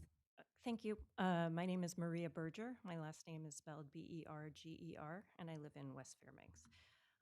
I did not prepare anything, but I do want to thank you for the resolution. I support it. For all the reasons that have been mentioned, clearly its values align with the values of the school district. Also, from a practical standpoint, we know that kids who are scared, hungry, any of those things, Maslow's pyramid, they're not going to be able to learn. So I appreciate all the work that all of you put into it. I know it was probably quite a beast to write.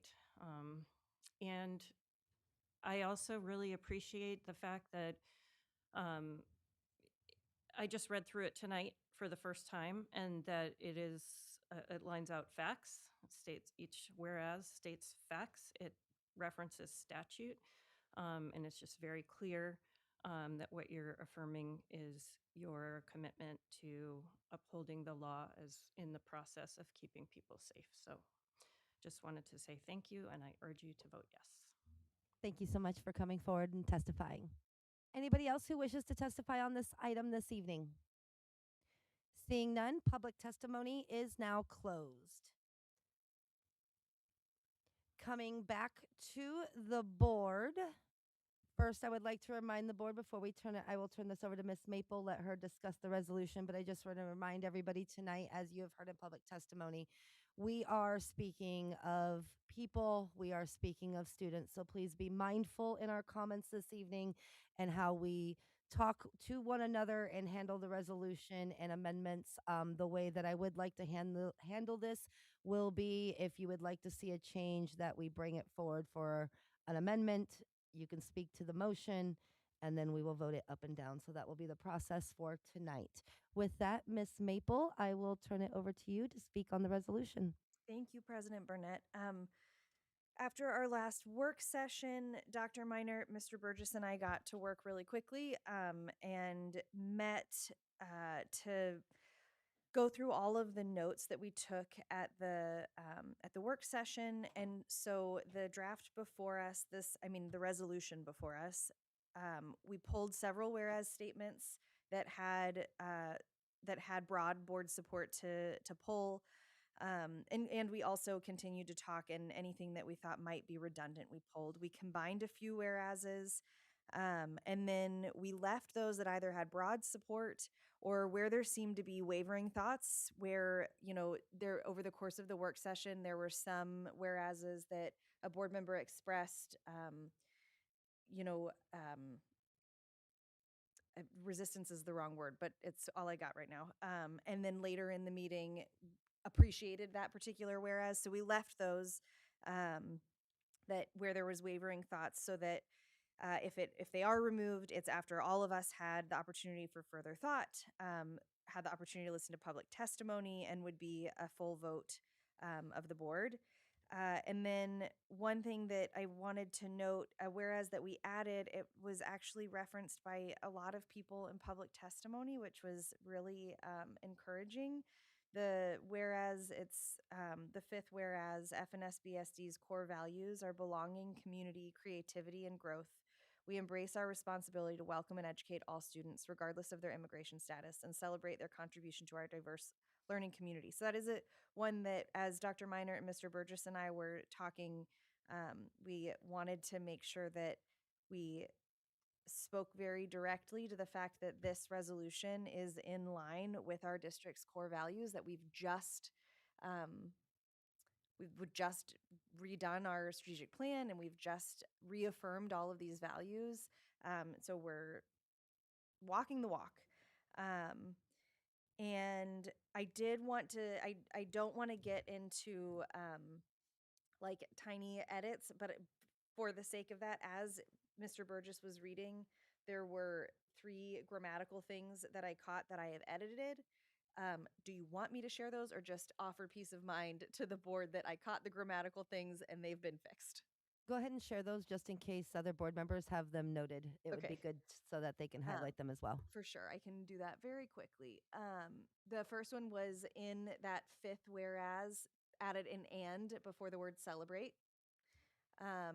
And then the second one was in the 11th whereas, FNSBSD can be shortened to the acronym. It doesn't need to be repeated there, as it's already been established earlier in there. And then in the 16th, the second to last, be it further resolved, the word federal is in the wrong place. So it is updated to grounds by federal, state, and local non-emergency law enforcement. The word's just out of place. So that's been fixed. Those are the 3 I caught as I had fresh eyes from all of our edits. I appreciate President Burnett's method for this. I think that we talked about so many different pieces of it during the work session that, if there are specific parts that we need to get into, that doing them as specific amendments and being able to have coherent, clear votes on specific parts is really going to be a really effective way to work through this. And I really appreciate you coming up with that plan. I think that's all I have to share from the work that we did. Mr. Burgess, do you have anything? Yeah, go ahead, Mr. Burgess. Yeah, I think that captures the work pretty well. I will say there was, towards the end of the work session, there was a comment about the very last clause in here, the resolved to to translate the languages. We felt that discussion had only just begun, that it hadn't been resolved at the work session, so that's why we included it here. And I will go ahead and speak in support of keeping it there, because I do think that even though this is common practice to translate resolutions, and I think that again, by leaving it in here, it's another further affirmation that says not only are we going to follow the law, but we are going to make sure that we communicate that out and that people understand it. So that was left in because it wasn't clear from that discussion whether the discussion was even complete. I caught a couple additional grammatical things too. Apologies. I try to not do that when I put things out, but for the third whereas, um, the acronym comes before a parenthetical for Family Educational Rights and Privacy Act, or FERPA. So that's if we can just switch those so that FERPA comes second as and is in parentheses as the acronym. There was, I think, another place in the first resolved, we can shorten Fairbanks North Starborough School District to FNSBSD.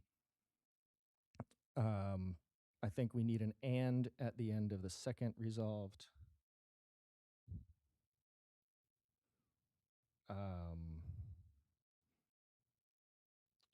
And I think the others were the same things that Miss Maple caught. So if we can make those, I'm assuming those grammatical changes can just be made without debate. I would hope that both of you could work together to get those. Thank you guys very much for your work, first off, on the resolution, and of course for catching the grammaticals. With that, I will turn this over to the board for questions, comments, and amendments.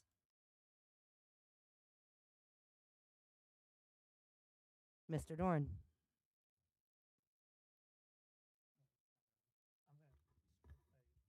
And real quick, Mr. Dorn, if when you're making your amendments, and this is for the whole board, kind of like everybody else has done, if you can number your whereases, that way people can follow along to where we are with your changes or questions. That'd be great. Thank you. Sorry. Already numbered.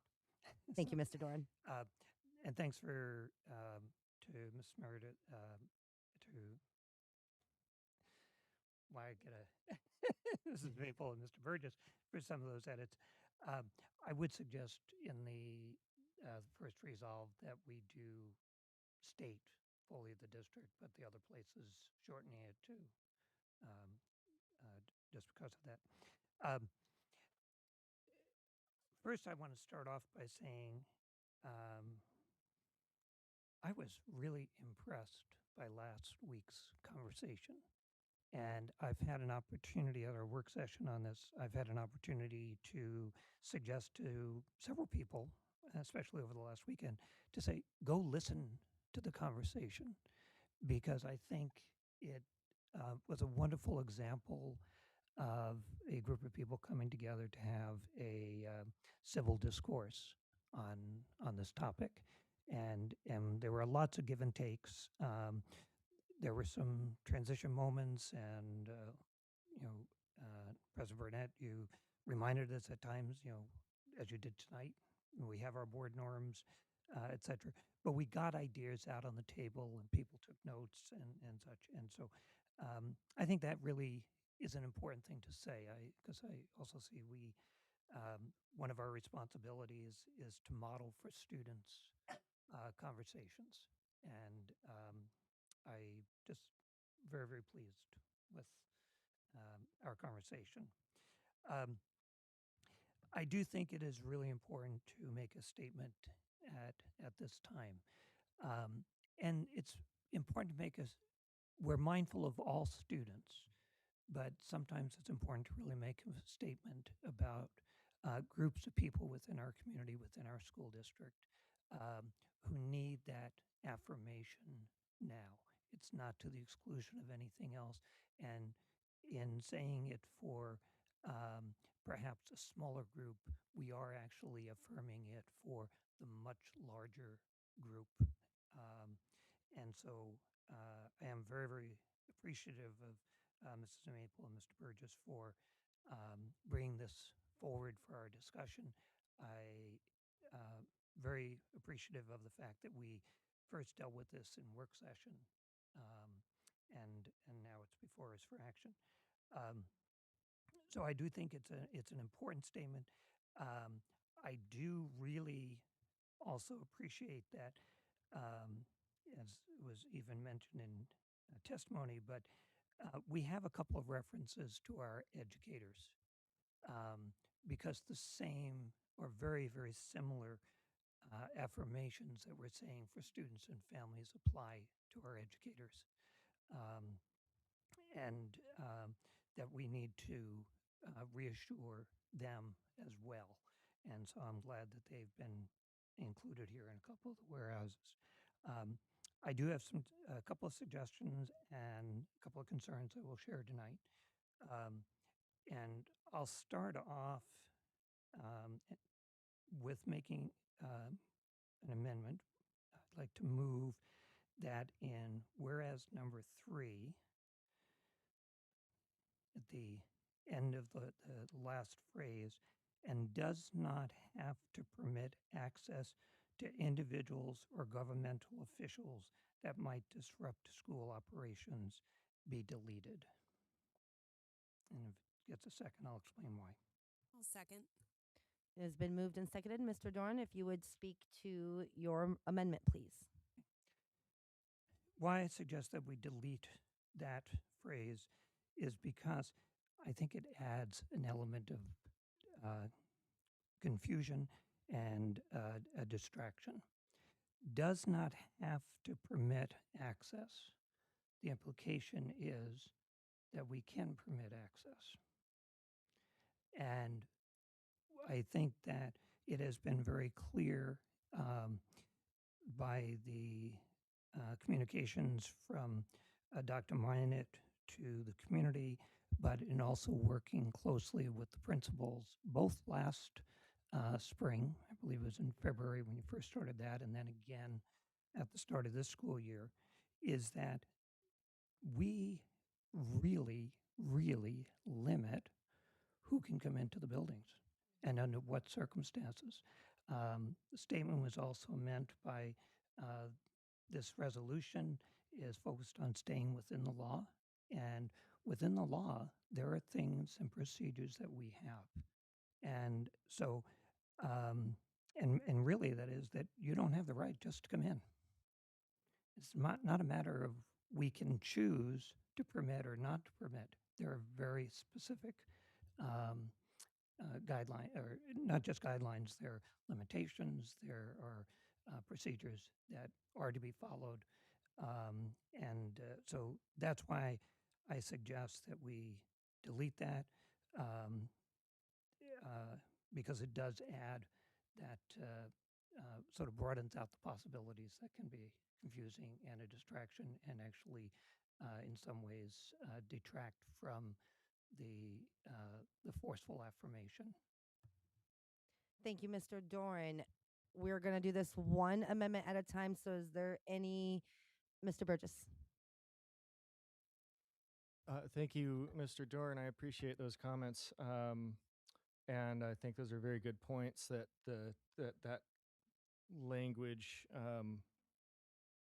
could be interpreted as we could permit access. I'm wondering if rather than striking it, if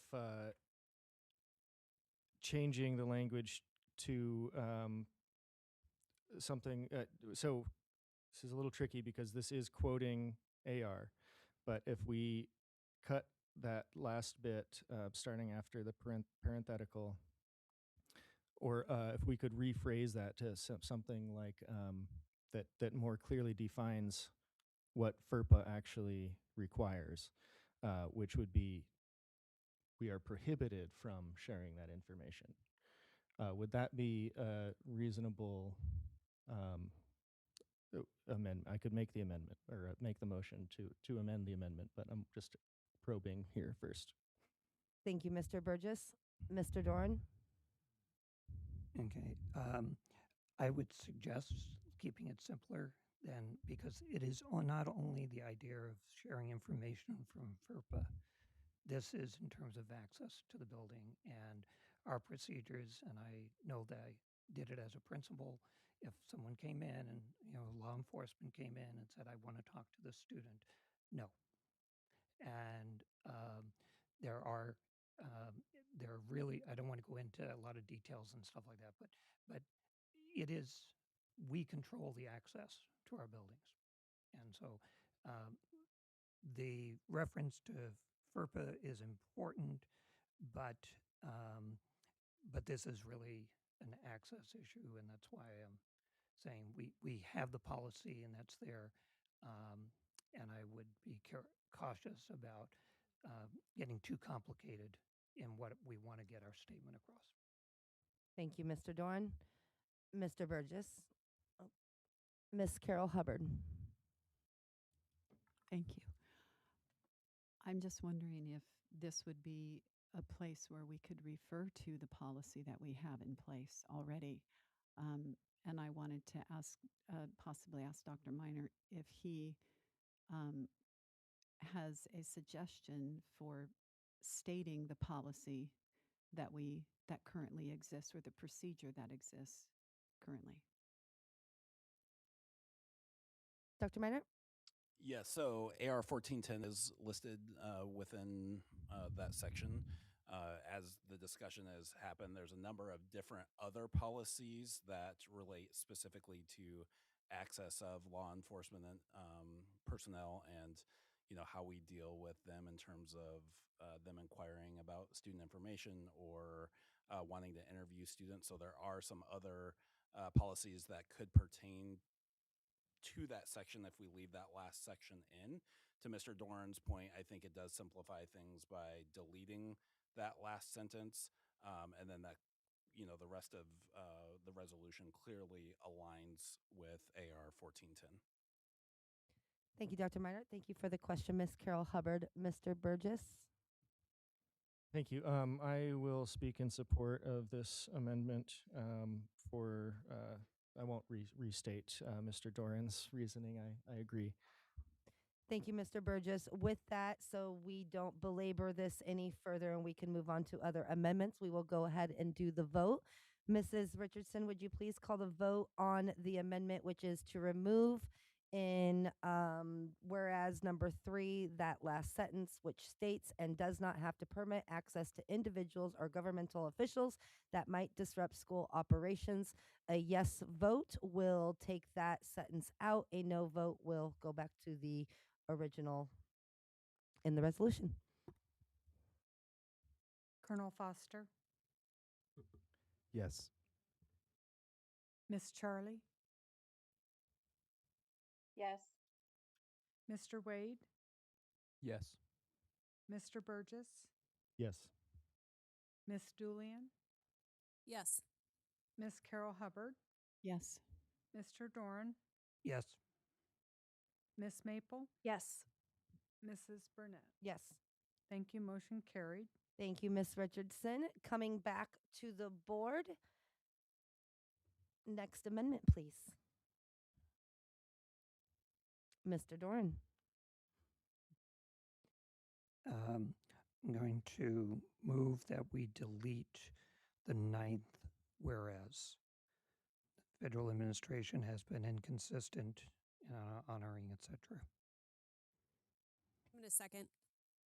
Okay, that has been moved and seconded to remove the 9th whereas as a whole. Mr. Doran, would you please speak to your amendment? I was going to say, whereas I generally agree with, personally with a number of these things in terms of as a school district stating what I find particularly concerning about this whereas is it doesn't matter whether it's inconsistent or consistent. We have our procedures and our policies. And the implication here is that, well, if it was consistent, we wouldn't be taking this. I would be making this affirmation no matter what. And so, again, I think this more takes away from the force of the affirmation than adds to it. And that's why I primarily are suggesting that we delete that whereas. Thank you, Mr. Doran. Miss Maple. I think that I understand what Mr. Doran is speaking to. However, I think that the referencing the inconsistency is what goes hand in hand with the what has caused fear, is one of the many things that has caused fear and distrust, is that not the inconsistency with which things are being upheld is part of what creates so much uncertainty for families.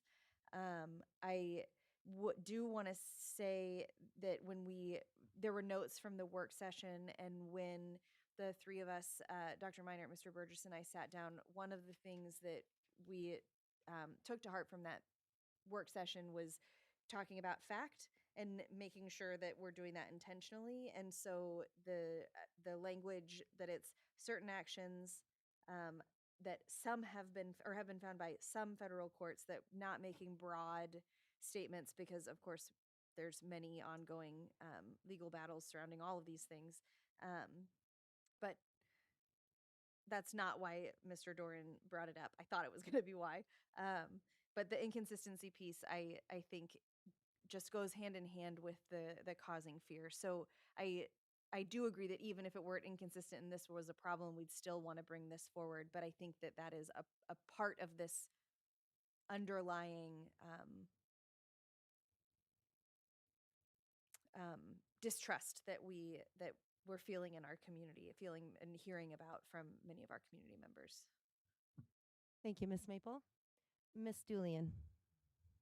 I'm going to speak in support of the motion of the amendment that Mr. Doran just put forward. And the reason for that is because I do think it's important that we have a resolution. And we've been using the word affirm a lot tonight, but I think it's very important that we say reaffirm, because we have a values here: belonging, community, creativity, growth, but really focusing on belonging. We are reaffirming those values by this resolution, and we are reaffirming that students and also staff are safe. They have federal laws that protect them, we have state laws that protect them, and we have policy that protects them. When I think about the focus of this, reaffirming our values and support of all students and staff, this paragraph in particular detracts from that, and I feel like it almost highlights fear. Where when I'm looking at resolutions that have been passed throughout the country, I'm not seeing this language consistently in those other resolutions. What I'm seeing from other school districts are resolutions that are responding to the Homeland Security memorandum and executive order that removed schools and playgrounds as being safe places.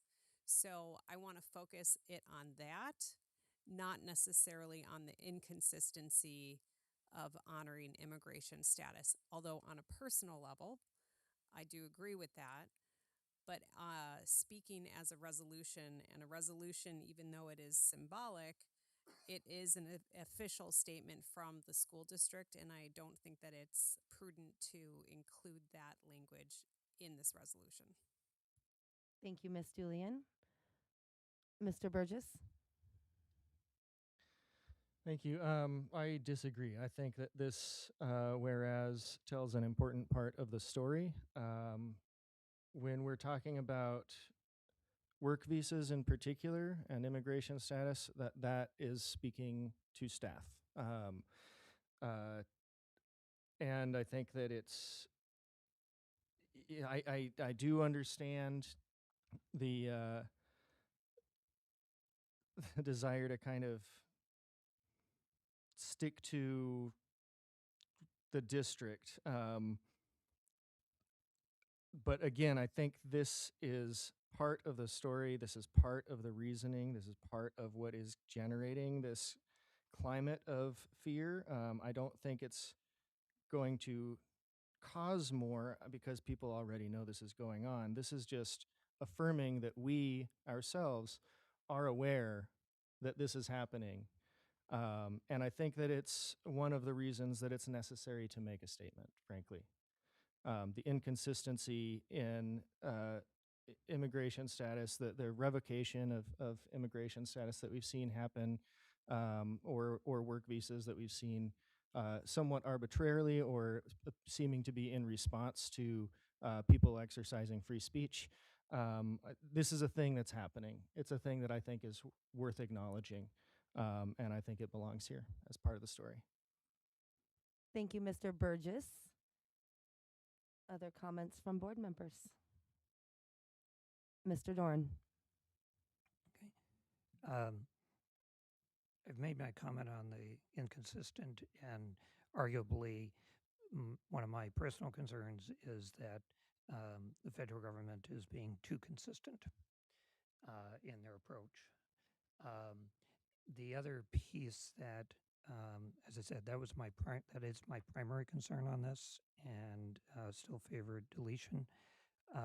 But it's also that the reference in some federal courts finding something is illegal, that yes, that is factually correct. But in terms of the big picture, that that is very, very much in process. And so I'm concerned in what I find it another point of concern why I was not just rewording, and I wanted to avoid wordsmithing tonight to the greatest extent we could, but why I do think that whole whereas is problematic. Thank you, Mr. Dorn. Miss Carol Hubbard. Thank you. I want to speak in favor of removing paragraph 9 for similar reasons, just in that I feel that the resolution is stronger with focusing on students and focusing on our staff, and that the value that it carries without focusing on the administration or what's happening in a current in what might be happening right now. This will last and will be a statement of our district for years to come, and I would like to see it. I would like to just see us restating a calming impact and easing fear and encouraging the community and encouraging our employees and our students. And this takes the focus away from the district. So I'm just speaking in support of removing the paragraph. Thank you, Miss Carol Hubbard. We have Mr. Burgess and then Miss Maple.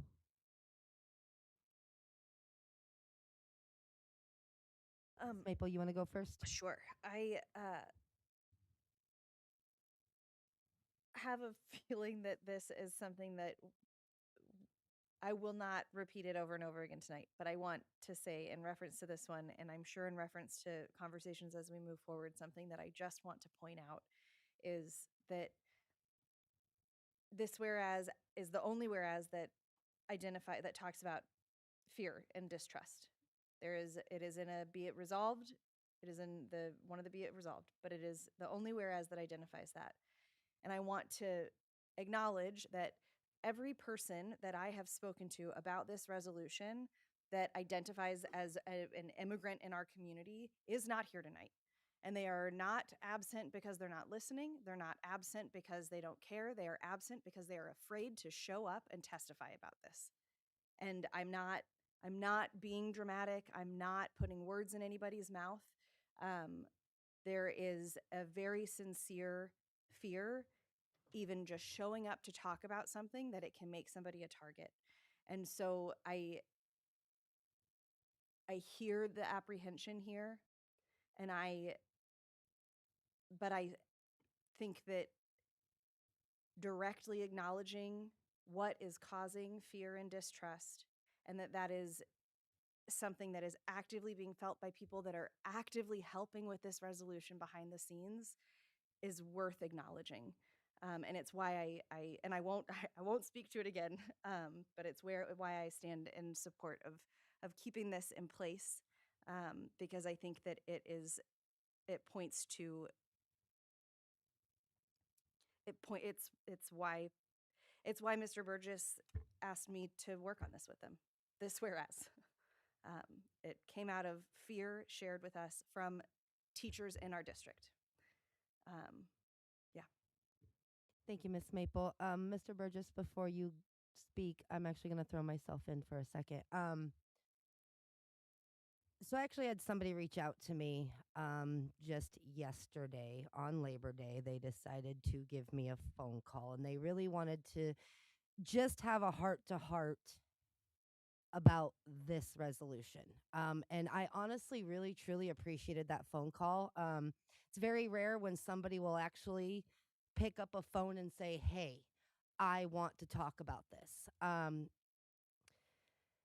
There has been, I'm going to relate this to something that most of us can probably relate to, but there has been numerous occasions where I have probably been on a high horse about something, where I have been told that my fear is invalid, that what I feel, what I see, what I am experiencing is not real.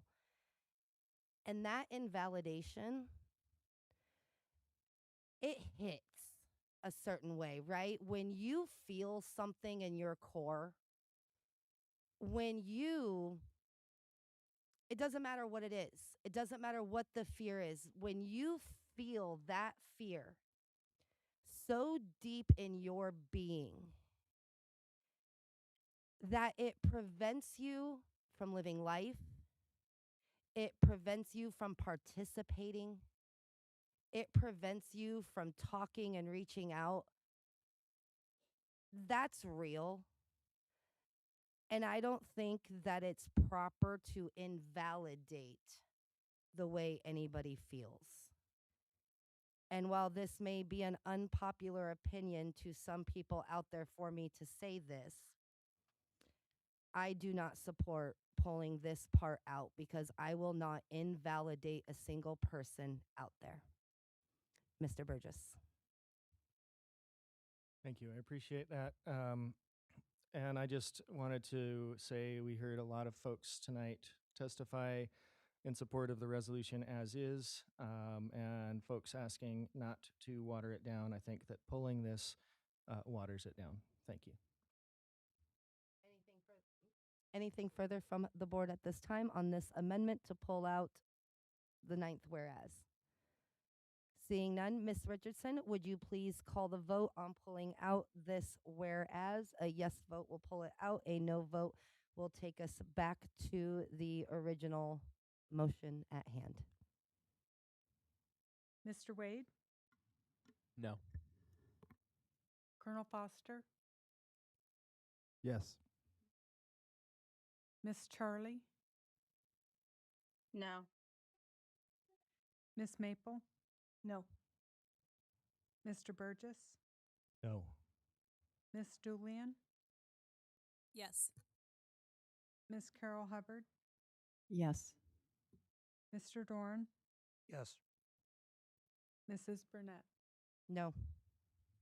Thank you. Motion failed. Thank you. Coming back to the board. Further amendments, comments, questions? Mr. Dorn. Okay. I think this is also a good point to, say that whereas is 12 and 13, I really, really like. So I'm glad they are there, because I think it is important in terms of also highlighting things um, uh, that are important. Because as Ms. Maple said, and my personal experience has been over the last almost 9 months.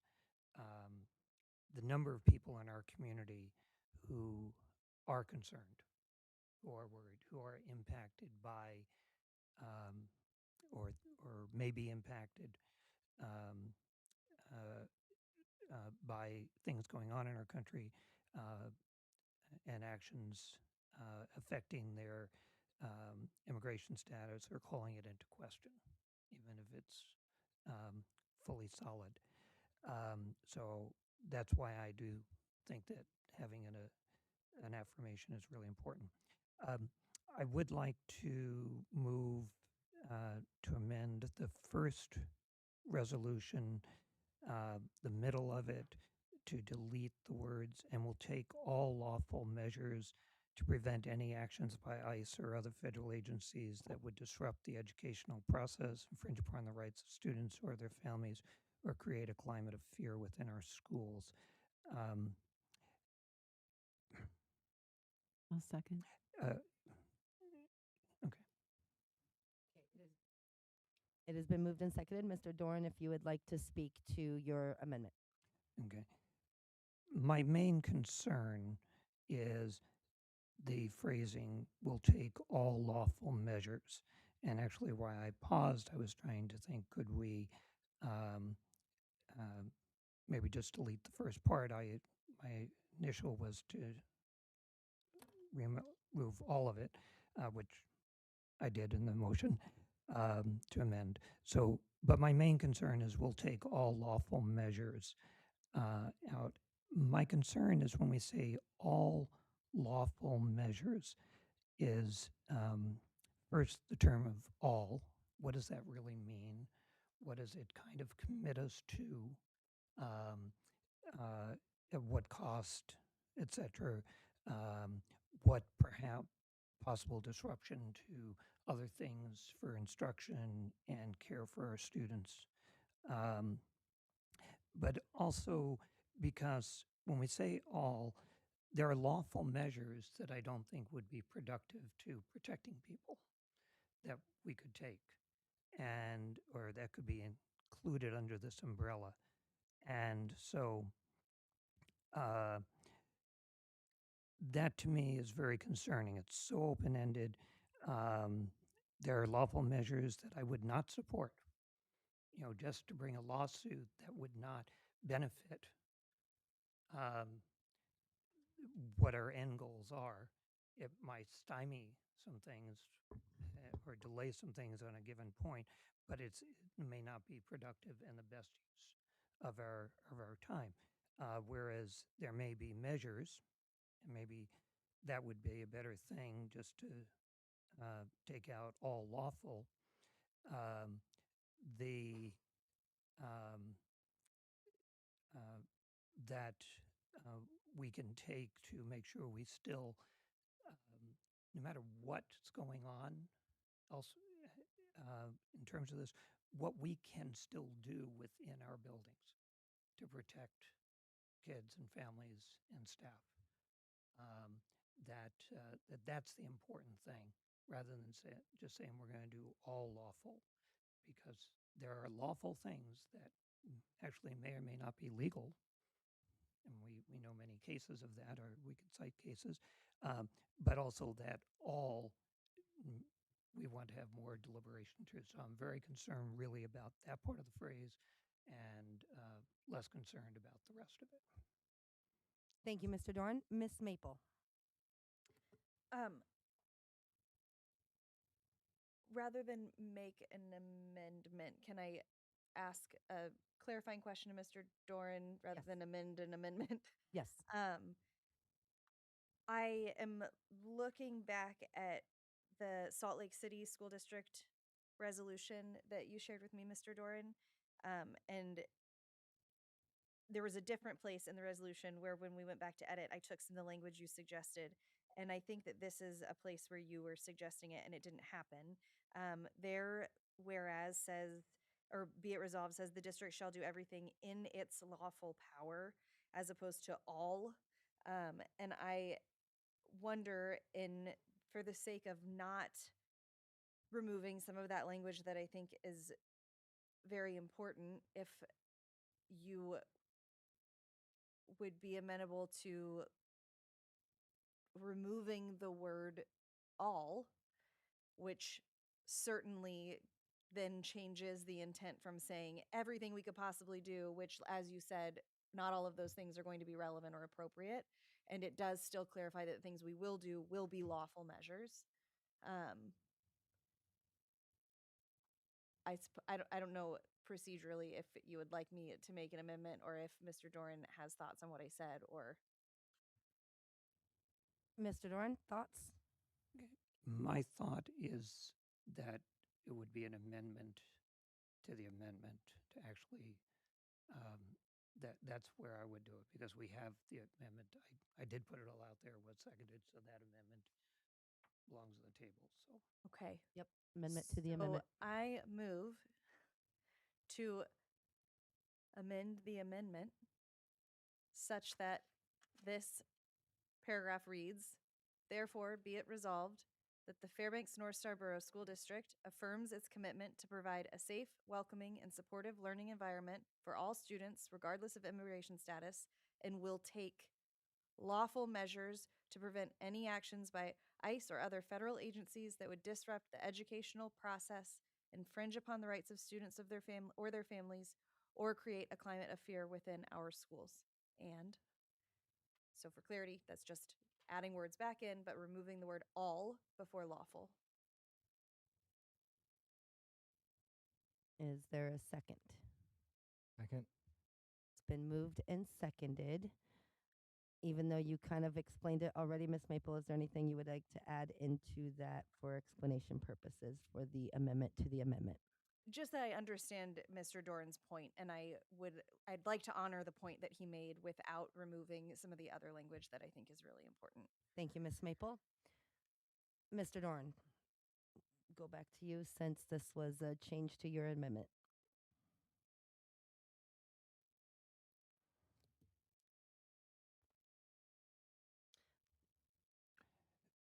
good other comment.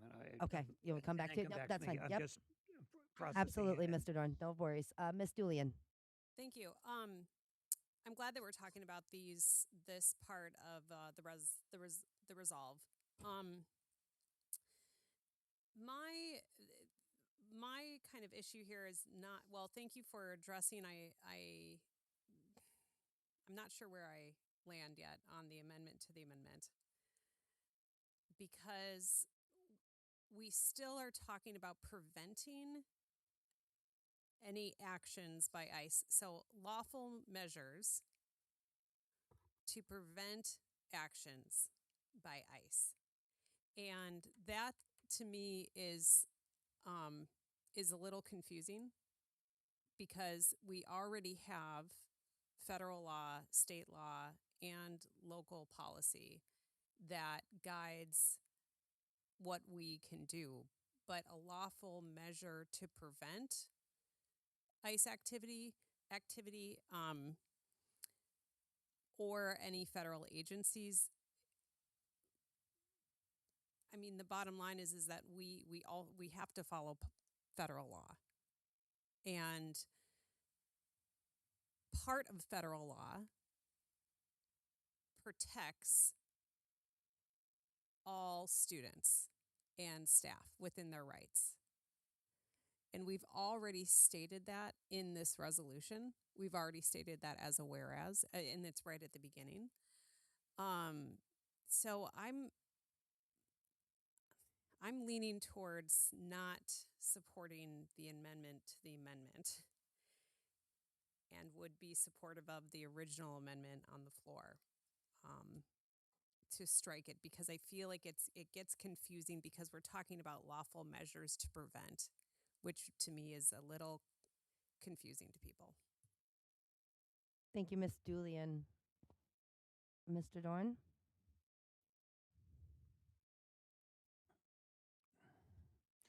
Okay, I guess one of my problems is with absolutes. When I look at the word any, similar to all,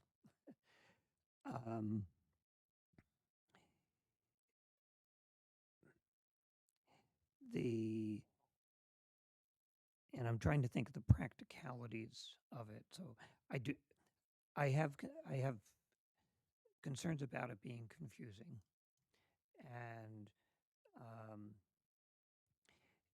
and that I understand the intent, and I think the intent can be carried out and is carried out in our procedures. Um, the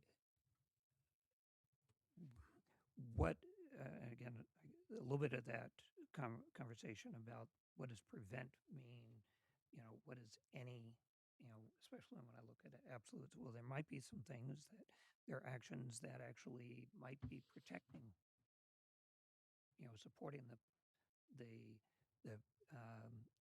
what we're trying to affirm and make sure that every student is welcome in our schools, that every family is welcome in our school, every staff member is welcome there.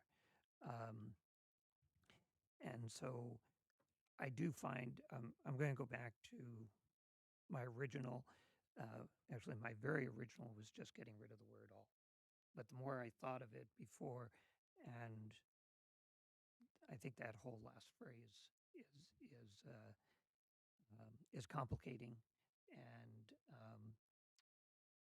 so at this point, I think I would stay with my original piece, my original amendment on it.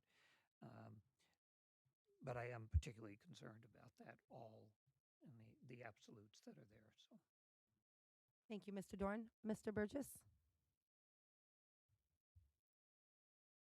Speaking to the amendment, I support it if it will bring us to compromise. It doesn't sound like it's going to.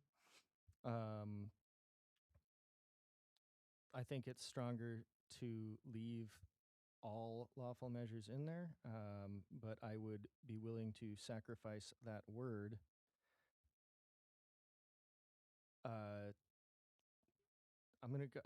I'm gonna go ahead and speak to the amendment as well, since others have.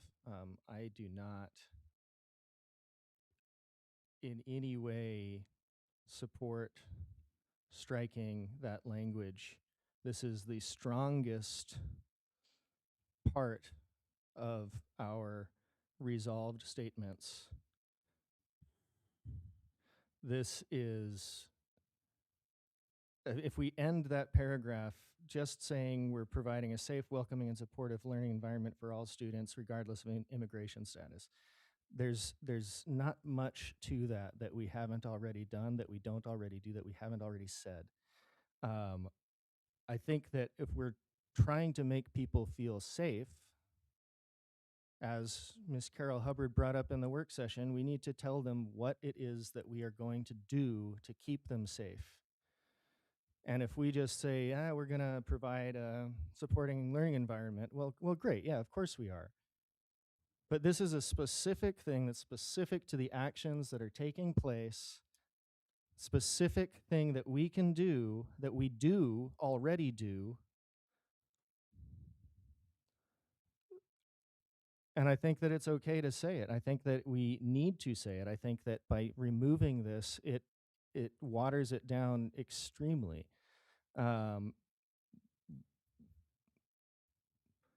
So, I'm willing to sacrifice the all, but not the rest of it.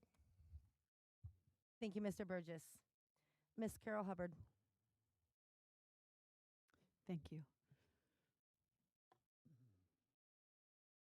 So speaking to the amendment to just remove the word all, I'm not in favor of just removing the word all. I would prefer to go back to the amendment that removes the entire second half.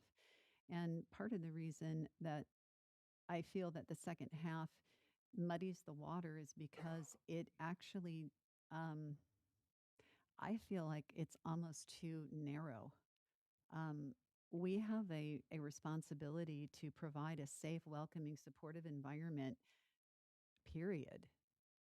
For all students, for all situations, not just if there's a knock on the door by some federal agent or anyone. I mean, I don't know who it could be, but whoever it is, it's everyone. And if anything, I would like to see us go back to affirming our policies and our procedures and restating those in these resolutions, because we're not changing anything that we're doing by making a strong statement. But I'd like to assure our students and our staff of what the policies are and what the procedures are that we are going to follow, instead of making some other statement. Period. Thank you. Thank you, Miss Carol Hubbard. With that, Mr. Burgess? Come back after this one. Okay. I would like to take this to a vote on the amendment to the amendment. As I see, we're kind of all circling around the world, all.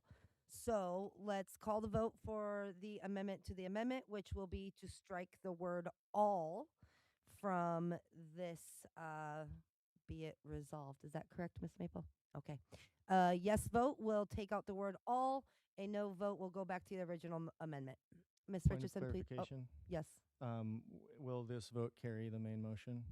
It will carry the main motion that we will go back to vote on then. Or not the main motion, apologies. The amendment. Yes, this will carry on to the So- amendment. Mr. Doran. Just a clarification.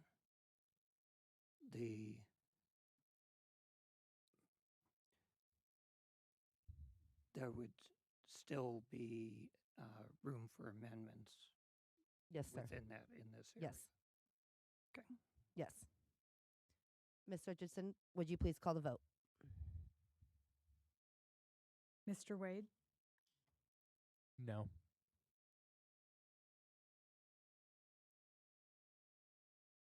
Colonel Foster, No. Miss Charlie, Yes. Mr. Dorn, Yes. Miss Maple, Yes. Mr. Burgess, Yes. Miss Julian, Yes. Miss Carol Hubbard, No. Mrs. Burnett. Yes. Thank you. Motion carried. Thank you. Coming back to the original amendment, which now reads, will take lawful measures to prevent any actions by ICE or other federal agencies that would disrupt the educational process, infringe upon the rights of students or their families, or create a climate of fear within our schools. Coming back to the board, Mr. Dorn. I'd like to amend the amendment to delete the words prevent any and replace it with the word address. So it would read, and will take lawful measures to address actions by ACE or other federal agencies, etc., to the end of that. Second. whereas. Okay, the motion has been moved and seconded. Mr. Doran, if you could once more restate that for me and then speak to your motion, please. Okay, we're going to, the suggested amendment to the amendment would delete the words prevent any and replace that with the word address. Okay. So it'd be to address actions. Thank you, Mr. Dorn. If you could now speak to your amendment to the amendment. Okay. That we, with our discussion, of course, any is an absolute, and I think that gets too broad and complicated, inappropriate here. Preventing, we might not be able to prevent actions. But we can address them, and we should address them. And my amendment is to clarify would keep the rest of that whereas because we're talking about actions that would disrupt the educational process. So if they disrupt it, we need to address any disruptions to the educational. We need to um, uh, address things that infringe upon the rights of students. Okay, and we need to address if those actions create a climate of fear. We do that when we talk about safety in schools. We do that in many different ways of how we work with students and being respectful, welcoming, etc., in accord with our values. So we want to be able to address anything that does these other things. We're not saying that these actions do. We are saying that if there are actions that cause these things, then we need to be able to address it.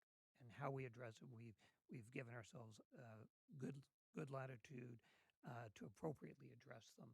So so that's why I'm making that suggestion.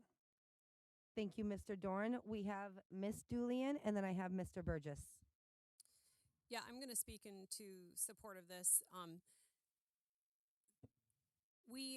The reason I'd like to move forward with this amendment as proposed by Mr. Doran is because we already have laws in place, and those laws are our policies that kind of govern and guide our frontline folks that are in our schools, help them with understanding their rights and their responsibilities when, if and when ICE or other federal agencies or local police departments or the troopers come into a classroom or come into a school. And so the idea that we are preventing, I feel like that's almost it's like we're promising something that we aren't able to make good on, but we are able and we will take lawful measures to address actions because we already have those laws in place. So I'm very supportive of this amendment. Thank you, Miss Julian. Mr. Burgess. What does address mean? It's meaningless. You take the word prevent out of this, and we're just saying, yeah, if ICE does something, we'll address it. Does that mean talk about it the next? What does it mean? It doesn't provide any assurances to anybody. I think that we need to use this language. We need to use prevent. If you want to take out the absolute with any, okay. But this is what we're talking about. This is what is going to reassure people that we have their backs for real. Saying that we're going to address something when it happens, like, of course we are. It's a meaningless statement. We address everything. This is the ultimate way to water this down. And I do not support it by any stretch of the imagination. To address the idea that using the word prevent is a promise, I disagree. By saying we'll take all lawful measures, we're saying we're going to try. We're going to do our best to stop this disruption from happening in our school. We can say any is an absolute as well, but we define the specific actions immediately after that word. So it doesn't really make sense to me to remove it. It's defined. We say actions that would disrupt the educational process, as Mr. Doran himself pointed out moments ago. I don't think by saying we will take measures to prevent, we are saying we absolutely are certain that we can prevent this. I don't think people are going to take it that way.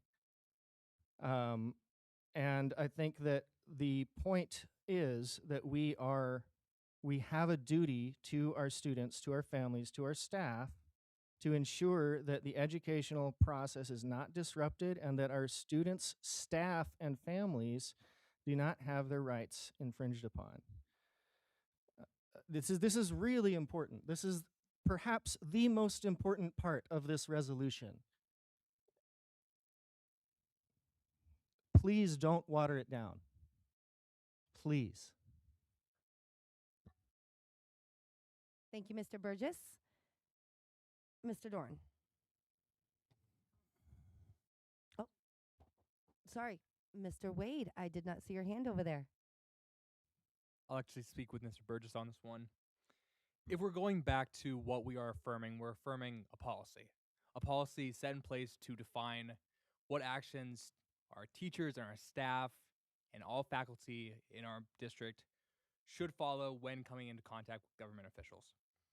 I think if we eliminate prevent and instead replace it, we're really disregarding what we're affirming. We're affirming this policy, this promise to our district, to our community of how we're going to deal with this. So I would actually speak against this amendment and would urge the rest of the board to vote it down. Thank you very much, Mr. Wade. Mr. Dorn? Oh, hang on, Mr. Dorn. Miss Carol Hubbard. Thank you. I'd like to ask a question of clarification of possibly Dr. Minor, if that would be okay. Okay. I'd like to know what is our policy? What are the procedures that are currently in place? Again, the resolution references AR 1410, so that's the main set of procedures that guide our response to interacting with governmental officials. I would say I want to throw in a thank you to our governmental officials. This actually happens more often than not specifically ICE, but that we work with governmental officials on a regular basis on a number of things coming to our schools. And so our front office staff is prepped and ready to work with governmental officials when they come through the door, when they come to our schools. And so 1410 is what's cross-referenced in this resolution itself. As mentioned earlier tonight, we do have some other policies that speak specifically to the way that we interact with law enforcement officials. Thank you, Dr. Minor. Now, Mr. Dorn. We'll go to you first, Mr. Dorn, and then I'll go to Ms. Julian.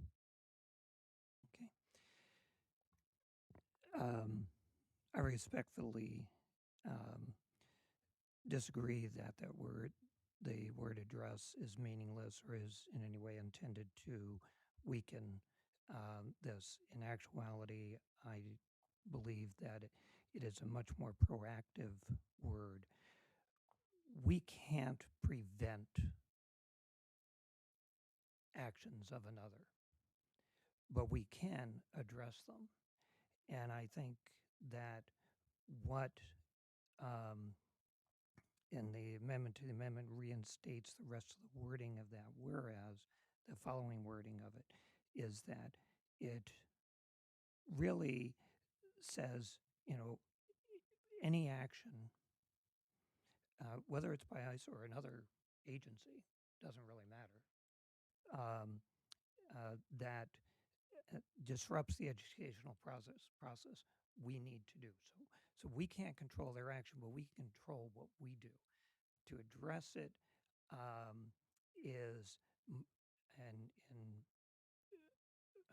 my reference point as having been a principal and looking at schools and organizations is more proactive because that determines what we do. And that's why I think it really strengthens our commitment to say that we are going to address it, we're going to deal with it. We can't say what you're going to do, but we can say what we're going to do. And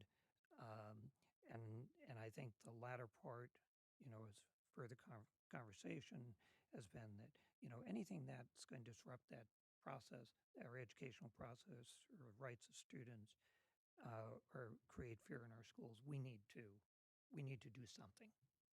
And so that's why I came to the term of suggesting address, because that is really what we control. We cannot control the others. So Thank you, Mr. Dorn. We're going to go to Miss Julian, then we have Miss Maple, and then we'll go to Mr. Burgess. Thank you so much. I wanted to see if to actually propose an amendment to the amendment that instead of using the word address, and I'm pulling from AR 1410, the language that's specifically in there, which would be removing the word address and saying instead lawful measures to respond to actions. It's a little, in my opinion, it's a little stronger. So, Miss Julian, Yes. Procedurally, if you would like, so we are on an amendment to the amendment. So procedurally, if you would like to make that change, this would need to be voted and then we can come back to that. But we are on the amendment to the amendment, and so we need to carry on with this first. My apologies. It's okay. Is there any finalities on the amendment to the amendment, which is deleting prevent and any and replacing with address? I have Miss Maple and then Mr. Burgess. Procedurally, was this not a new motion? It No, wasn't? it was amendment to the amendment. Then all I was gonna say was if somebody shows up at a school at a front desk and asks for access to a student, and our administrators in that building are following AR, they are preventing access to those students, to that student, to whatever that scenario might be. So the idea that we can't prevent, that our AR does not suggest that there would be active prevention of access to people, to information, etc. I disagree with that. I think that our AR certainly does give empowers our district staff to take actions that do prevent access or prevent the interruption of the disruption of educational processes. That's all. Thank you, Miss Maple. Mr. Burgess, before we go to you, I'm sorry, I forgot we had Miss Charlie on Zoom, so I'd like to go to her. Miss Charlie?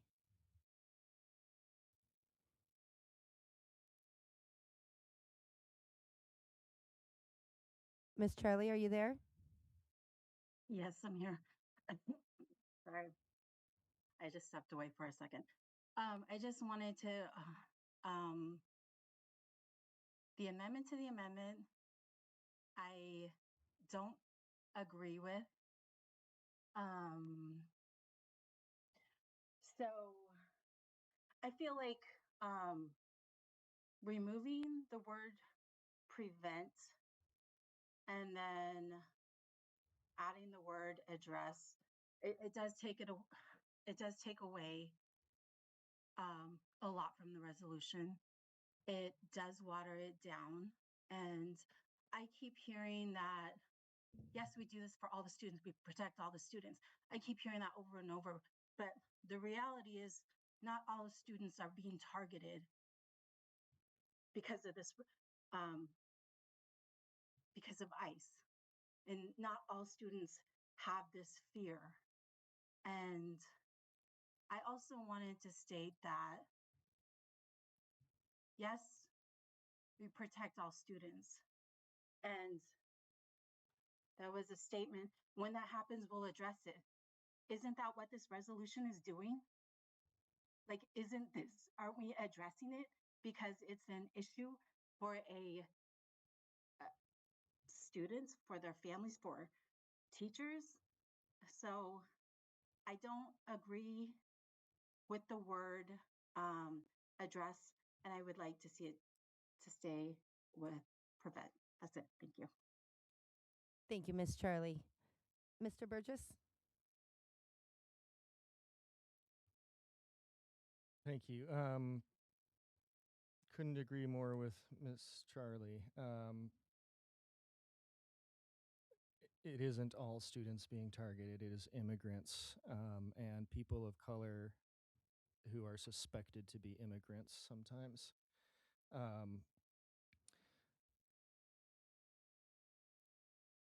I just want to reiterate, when it comes to what we can and can't do, and what we are saying we will do, we may not be able to completely prevent actions that would disrupt educational etc.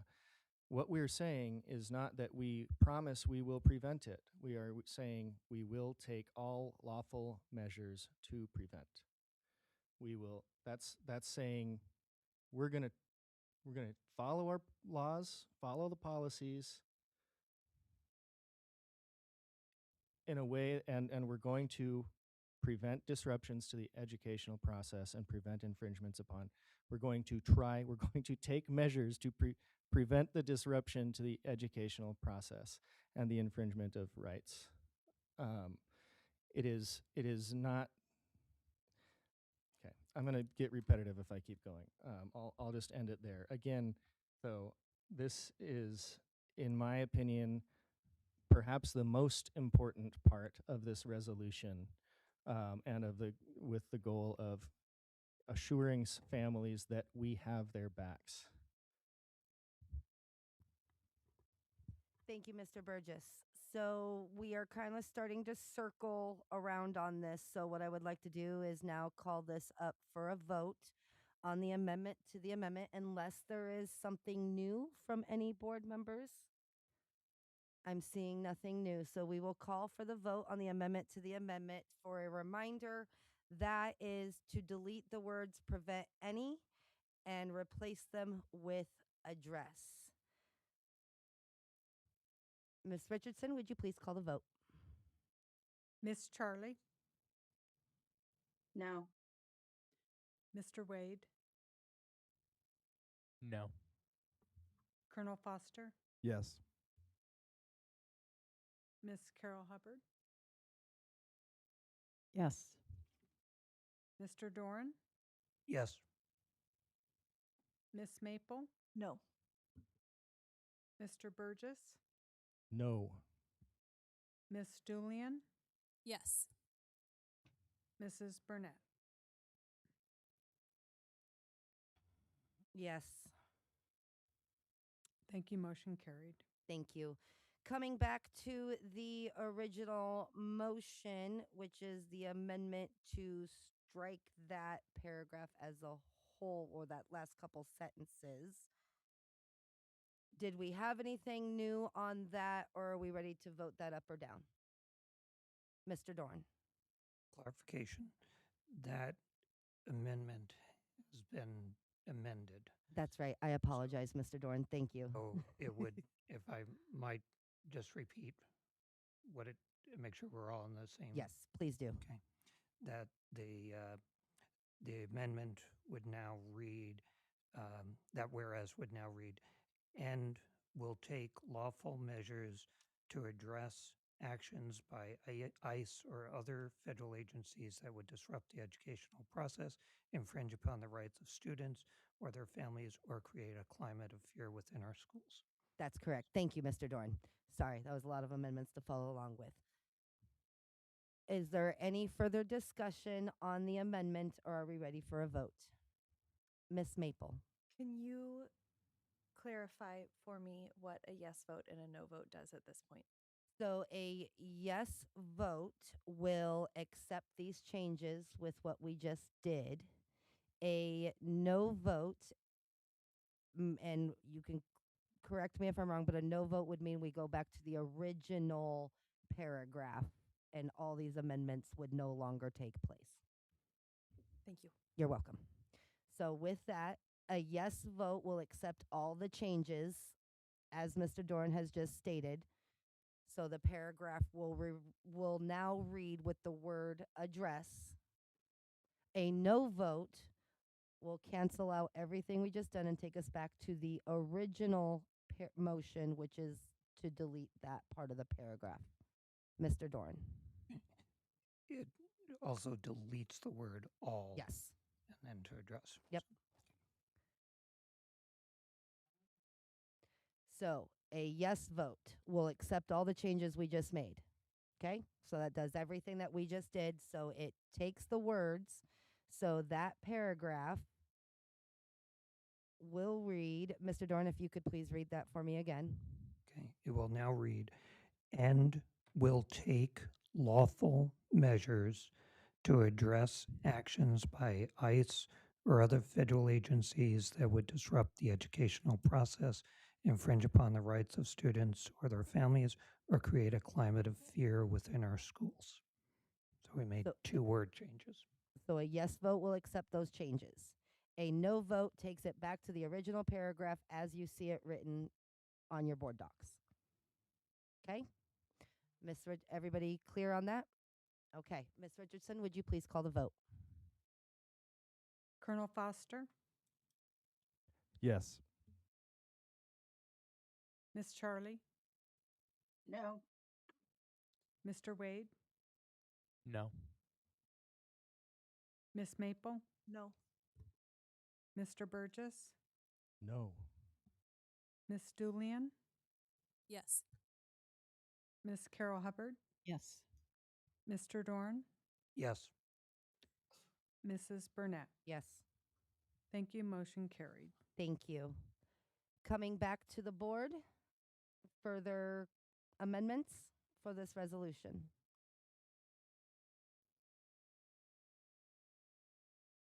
Seeing none, are we ready for the vote on the resolution as a whole?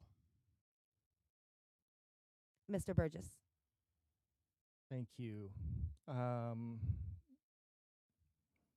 Because of those changes that were just made, I have another amendment that I would like to bring forward.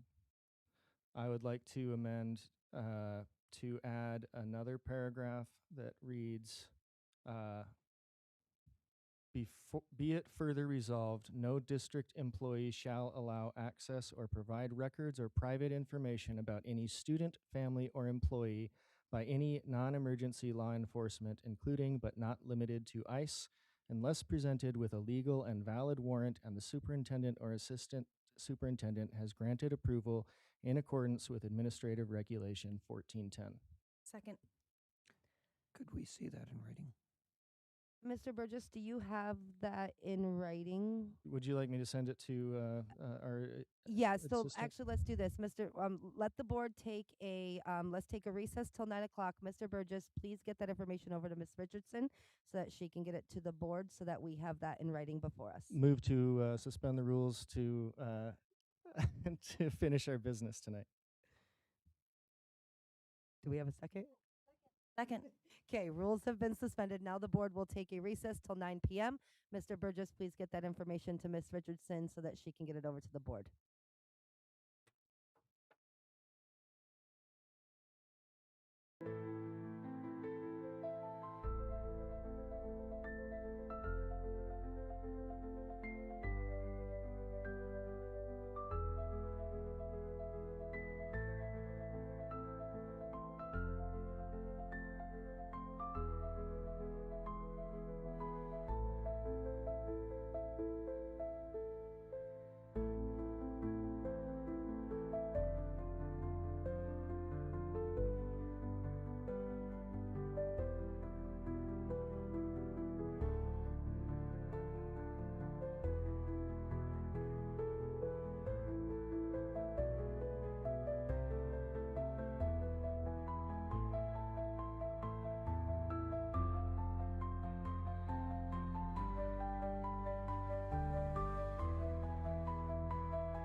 All right, the board is now back from recess. Board members, if you will check your emails, you should now have the language from Mr. Burgess's amendment.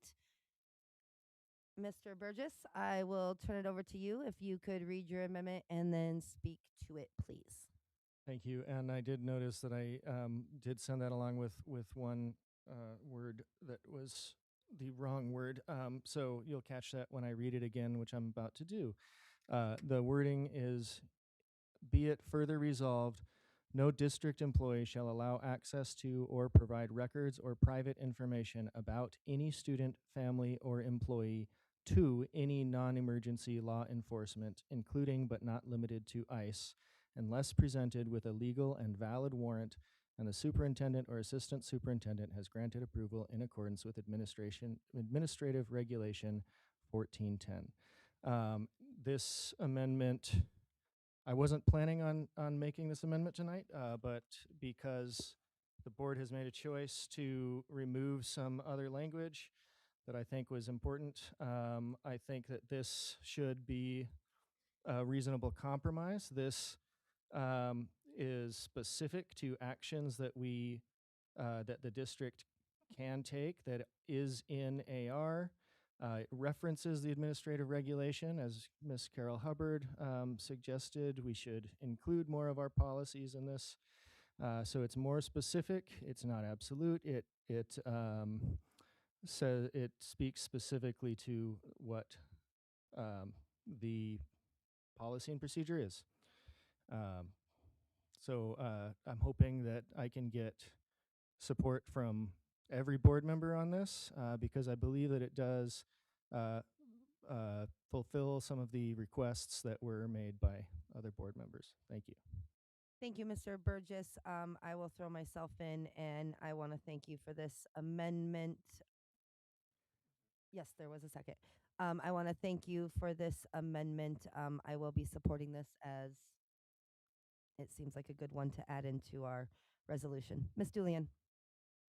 Yeah, I support this. This, again, it goes back to stating what we already are going to do. And I want to be very clear that this resolution that we're doing, that we are working on tonight, is a affirmation. And again, I want to reiterate, it's a reaffirmation of the things that we have already passed. And the amendment that's on the table right now refers back to what already is in place. And the reason that, and so I support that. I almost think that it might be stronger as a whereas because we already do it. However, I understand the reason behind putting it as a resolve to reaffirm this. So I won't belabor that point. Thank you, Ms. Julian. Mr. Doran. I appreciate the intent of this, but I do not favor adding it. I think it's redundant. We say it virtually every piece that's included in this further resolve throughout our document, and it's addressed. And so I do not favor adding it to the document. Thank you, Mr. Doran. Anything further from the board? Mr. Wade.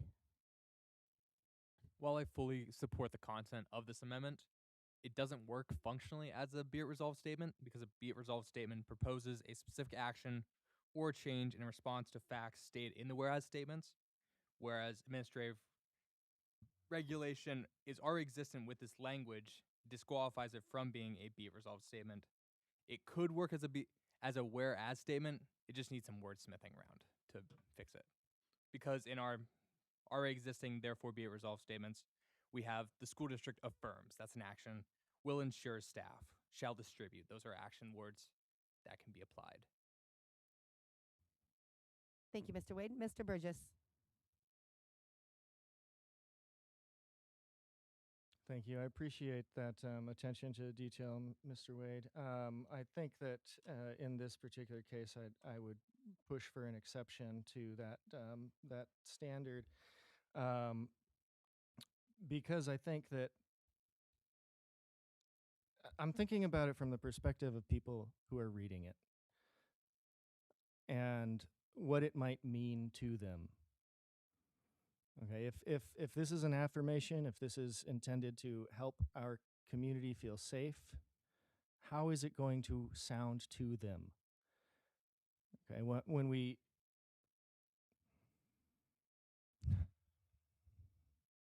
when the board decided to take out the word prevent, to me, that if I was an immigrant seeing this, if I was a person of color, if I was someone being targeted by ICE, I would feel as if that's weakening it. That's taking it away. I would feel like I would be wondering, what does that mean? What are they going to do specifically? And yes, I will point out we do, I believe, we reference the AR in the whereas, so it is covered there already. And I'm proposing that we add it here so that we say this is we can show our community something specific that we are doing, that we can do to protect them and their rights. Um,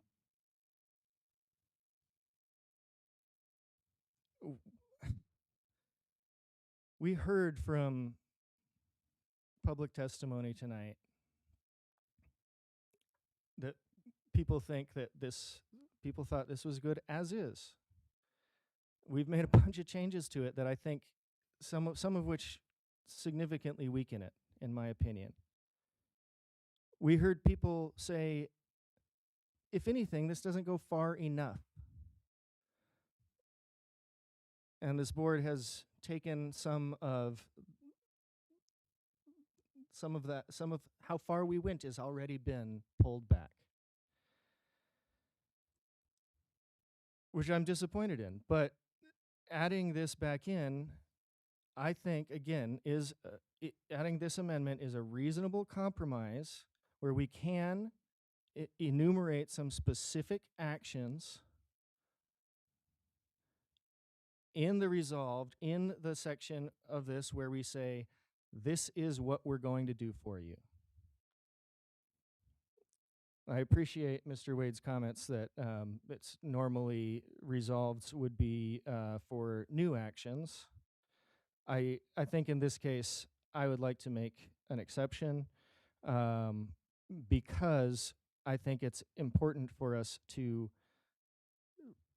specifically tell people that, you know, if we're only going to address something, this is how we address it. So again, I'm asking you to include something. If you'd like to change the language, please amend the amendment. But let's actually have something in here that reassures people who are reading this that we'll do something meaningful, that we are doing something meaningful. Thank you. Thank you, Mr. Burgess. Ms. Carol Hubbard. Thank you. I'd like to amend the amendment to include, to change it to a whereas instead of be it further resolved. Based on the information that Mr. Wade provided and based on the fact that it is already in our current policies and procedures, what we already do. This is not new. This is just a restatement of what we already do.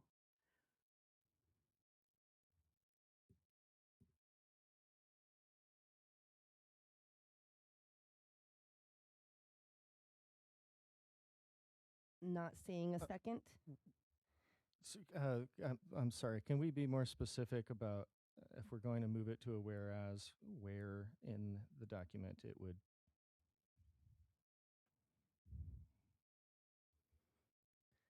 Ms. Carol Hubbard, do you have a response for that? Where in the document that you would put this if it was a whereas? No, ma'am, I do not. Didn't think that far ahead. No, I don't. I'm open for suggestions. Thank you, Ms. Carol Hubbard. With that, though, there was no second to the amendment. So, I'll second that. okay, it has now been seconded. Ms. Maple.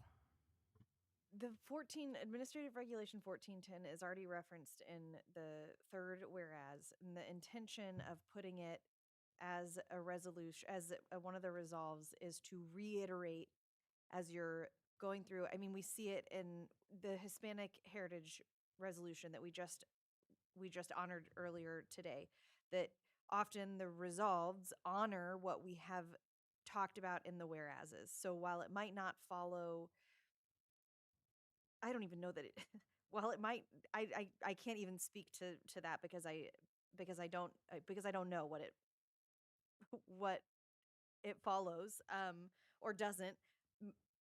The intention of having it there is to reiterate that these are specific actions we can take, and to, as Mr. Burgess said, if we're going to weaken the language in the first be it resolved, and we're going to say that we're going to address actions instead of prevent, if we're going to weaken that language or change that language, then this additional be it further resolved clarifies what that means. It is a long resolution for good reason, and adding one sentence that is a reiteration of a thing we do a reiteration of our administrative regulation, which we've all agreed at various points of all of these conversations, is an important thing to have in this resolution. Is what do we do? What can we do? What are we leaning on? I think that adding this in, I don't think it's worth belaboring. I think that it is a really clear reiteration that I do agree that it would be redundant if it were a whereas, because of the third whereas. Having it as a be it resolved is reiterating the purpose of this resolution, is to say we're going to protect our students, and this is how we do it. I think it's strong. I think it is a judgment-free, moral-free, whatever statement. And I think it very clearly accomplishes Mr. Burgess's goal while honoring the things that have been brought up as concerns in other parts of the resolution. Okay, thank you, Ms. Maple. So what I see happening here is the board is starting to really get picky on languages, and we're starting to get a little feisty here. So what I would like to do is, if nobody has any new comments when it comes to this resolution and this language, I would like to bring this to a vote. The amendment to the amendment will be to make this a whereas. Ms. Carol Hubbard, can we please hang on? We still have two policies to get to, and we have been on this resolution for 2 hours now. So I really appreciate the work that has gone into this. I really appreciate the board's work on this. I do. But we are really circling on a lot of the same stuff. So if there is nothing new, I would like to move on to the vote. Ms. Carol Hubbard, did you have something new? I did. Thank you. That paragraph 16 and this new resolution are very similar in the things that they say. Could they possibly be combined into one thing? Could we add to 16? That is not what is up for what we are doing procedurally is the amendment to the amendment, which you are adding the whereas. Mr. Dorn. To the amendment, we categorizing this as a whereas. I am not in favor of, especially that, because, and it would need to be changed, because a whereas would be stating a fact, this is giving a direction to employees that you will not do that.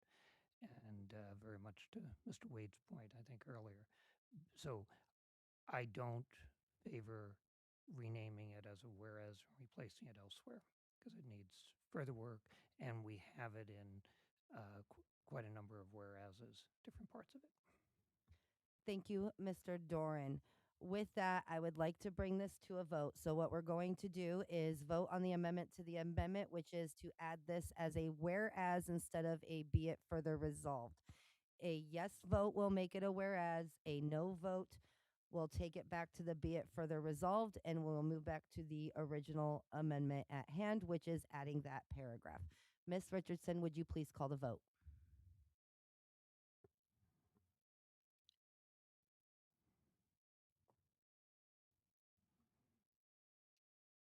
Colonel Foster.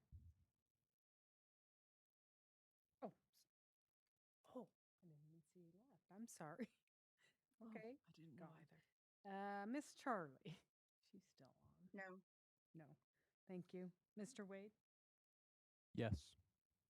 Mr. Burgess. No. Miss Julian. No. Miss Carol Hubbard. No. Mr. Dorn. No. Miss Maple. No. Mrs. Burnett. No. Thank you. Motion failed. Thank you, Ms. Richardson. Going back to the original amendment, which is to add this paragraph as a be it further resolved, we will take final comments and then move on to a vote. Mr. Dorn. Okay. I'm reinforced in terms of voting no on this with the conversation we've had that this is adding back things that were taken out, and procedurally, I don't feel that that is that's circumventing the fact that we've had votes on different pieces and that the resulting document does reflect when we look at our board norms, intent, positive intent of our board members, to try and make the overall document stronger. We've had good debate, and so procedurally, I think this is trying to undo what we've already done. Thank you, Mr. Dorn. Any further new comments from the board? Mr. Burgess. I disagree with Mr. Doran's comment. This is not trying to undo something that was done. What was done was the word prevent. The words prevent any were replaced by the word address. I'm not undoing that. Nobody's suggesting to undo that with this. This doesn't repeat that language. This is different language. It is specific. I see this more as, if anything, a chance to compromise. And that's a compromise I didn't want to make because I still am very disappointed that that language was changed. And I do think it makes it extremely watered down. What I'm trying to do is capture something for this community that they can take home and understand what it is that the school district will do. This is not circumventing. It is not undoing an action that was already done. This is adding different language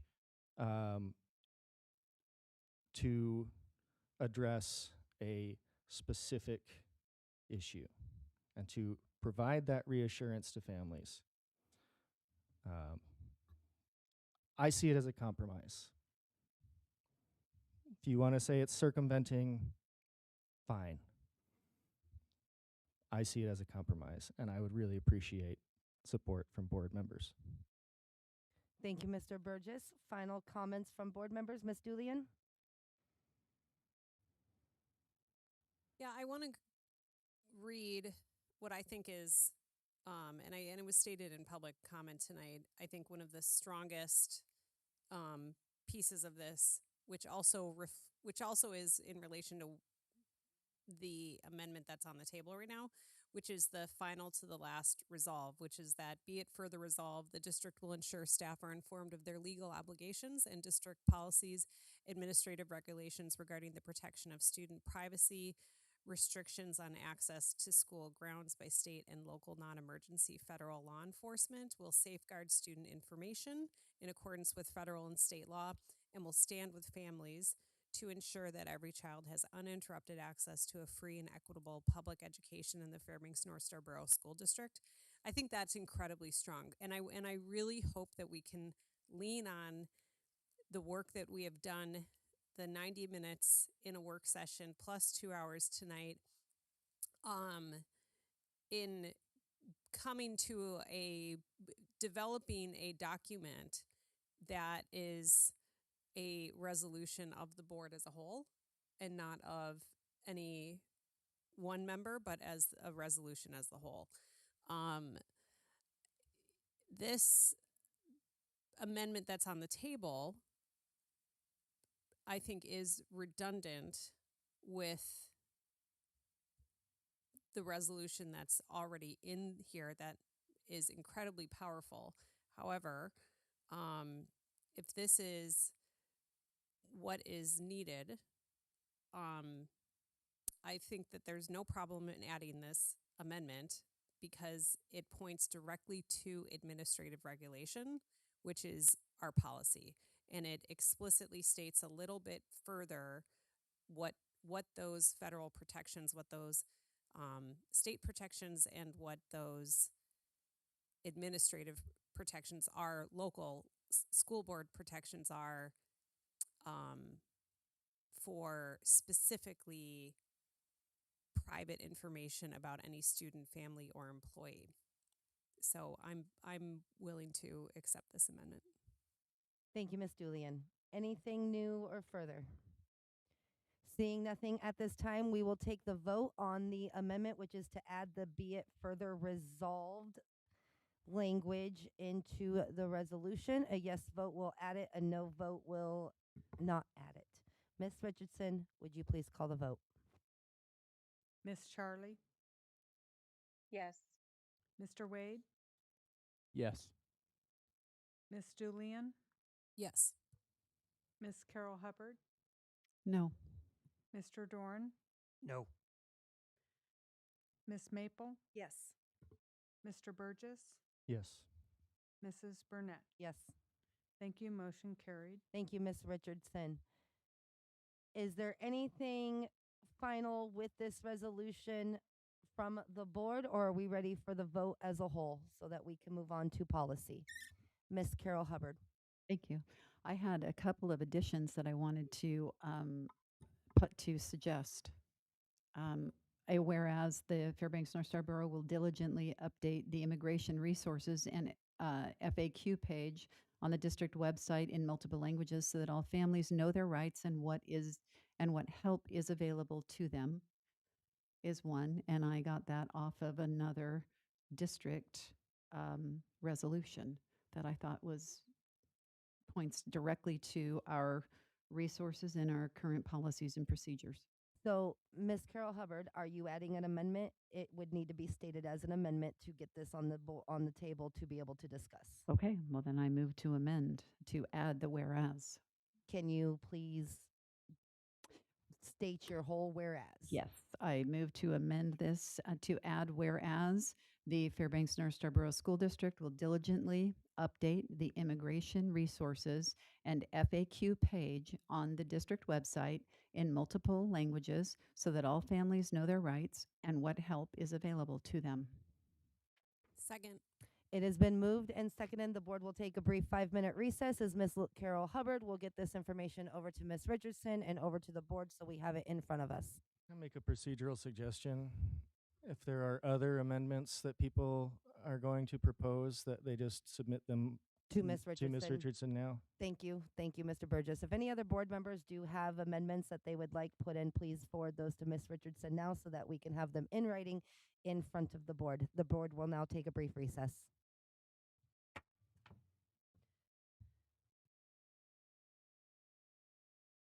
Hey guys, we're going to put the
right, the board is back from our brief recess, and we have a recommendation from the maker of the motion. So I'm going to turn it back over to you, Miss Carol Hubbard. Thank you. I've reconsidered my amendment, and I'm just recommending that the board vote it down.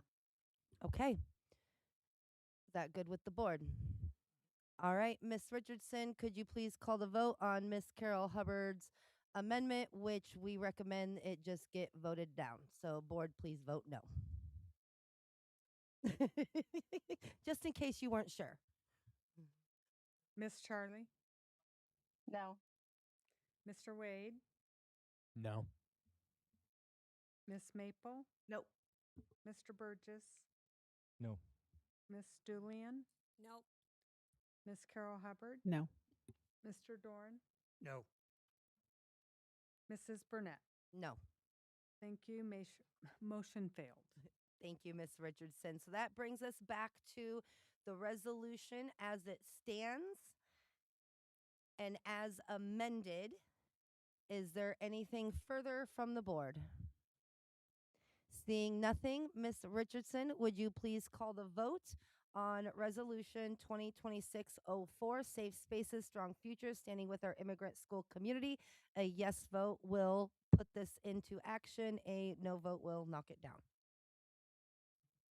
Mr. Wade, Yes. Miss Charlie, Yes. Mr. Dorn, Yes. Miss Maple, Yes. Mr. Burgess, Yes. Miss Julian, Yes. Miss Carol Hubbard, Yes. Mrs. Burnett. Yes. Thank you. Motion carried. Thank you, and thank you, board, for your work. Moving on, we will go now into our unfinished business, and we will kick things off by inviting the wonderful Miss Dillard up to the front so that we can work on board policy 935.1, charter schools, establishment of charter schools. This is in its second reading by administration. Thank you so much. Thank you, Miss Dillard. Thank you for being here, and good evening to you. You too. I'm going to pull this up on our screen real quick here.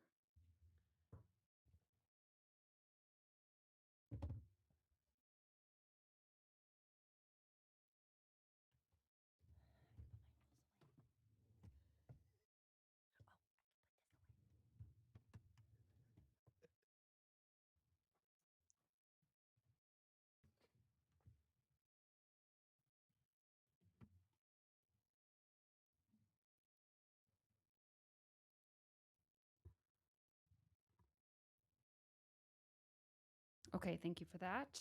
I believe we're starting with board policy 935.1, establishment of charter schools. Yes, ma'am.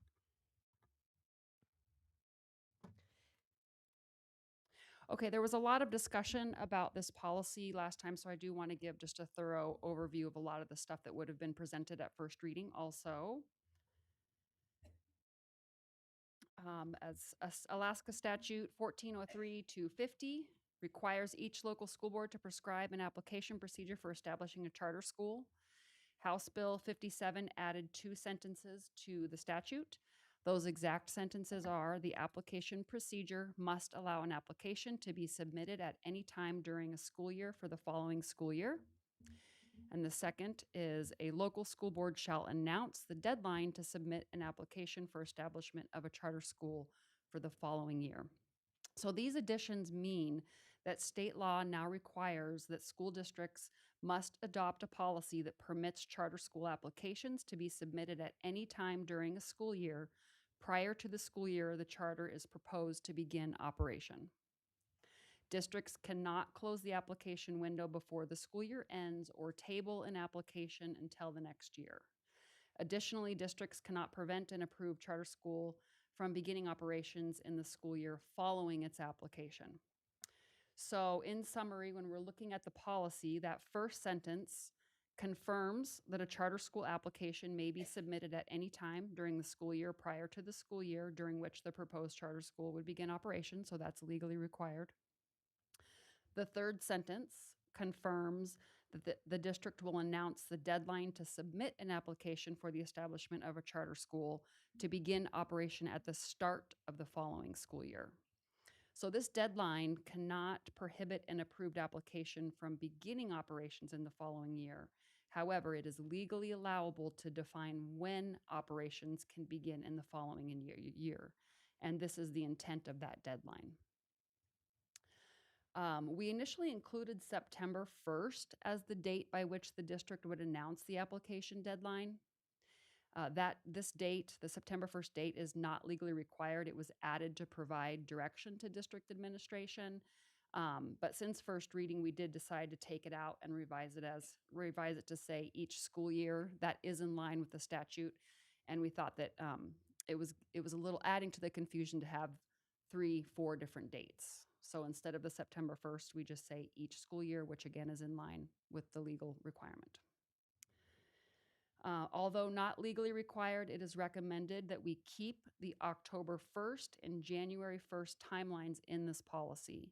And so now we're referencing the bullet point, which states applications submitted after October 1st may not begin operation until after January 1st in the following year. So these additional timelines provide clear communication to charter school applicants that although an approved application must be allowed a start date in the following year, the district has discretion to determine a timing that provides the best chance for the charter's success. In the last 2 paragraphs, the board requested at first reading that we move district budget to district budget and operations. So in 2 places, we did revise that in the last 2 paragraphs. And then lastly, we changed the title, Establishment of Charter Schools, to add application submission in the title per the board's request. Okay.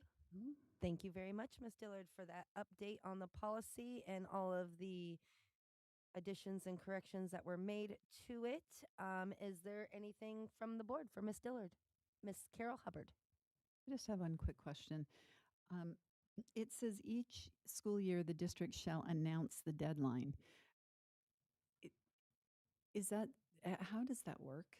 I'm just curious, like logistically and like realistically, what happens there? Do we make an announcement? Is it like a document or something?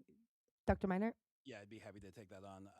In talking to legal, the statute doesn't prescribe how we make that announcement. And so I'm guessing what we'll do is put that in the newsletter or put it within our website every year to say, what the deadline is for that year. So it's not prescriptive in nature, but something that we need to make an announcement of sorts through our normal communication channels. Follow up, Ms. Carol Hubbard? Would that typically change year to year, or do you foresee it maintaining the same pattern year after year? If there's not any additional changes to statute, I would imagine that it would be consistent year in and year out, but there may be instances where it changes based on context for that school year. Thank you. Further questions from the board? Seeing none at this time, I would take a motion. I move to approve second reading, public hearing, and adoption of BP 935.1 Charter Schools Establishment of Charter Schools. Second.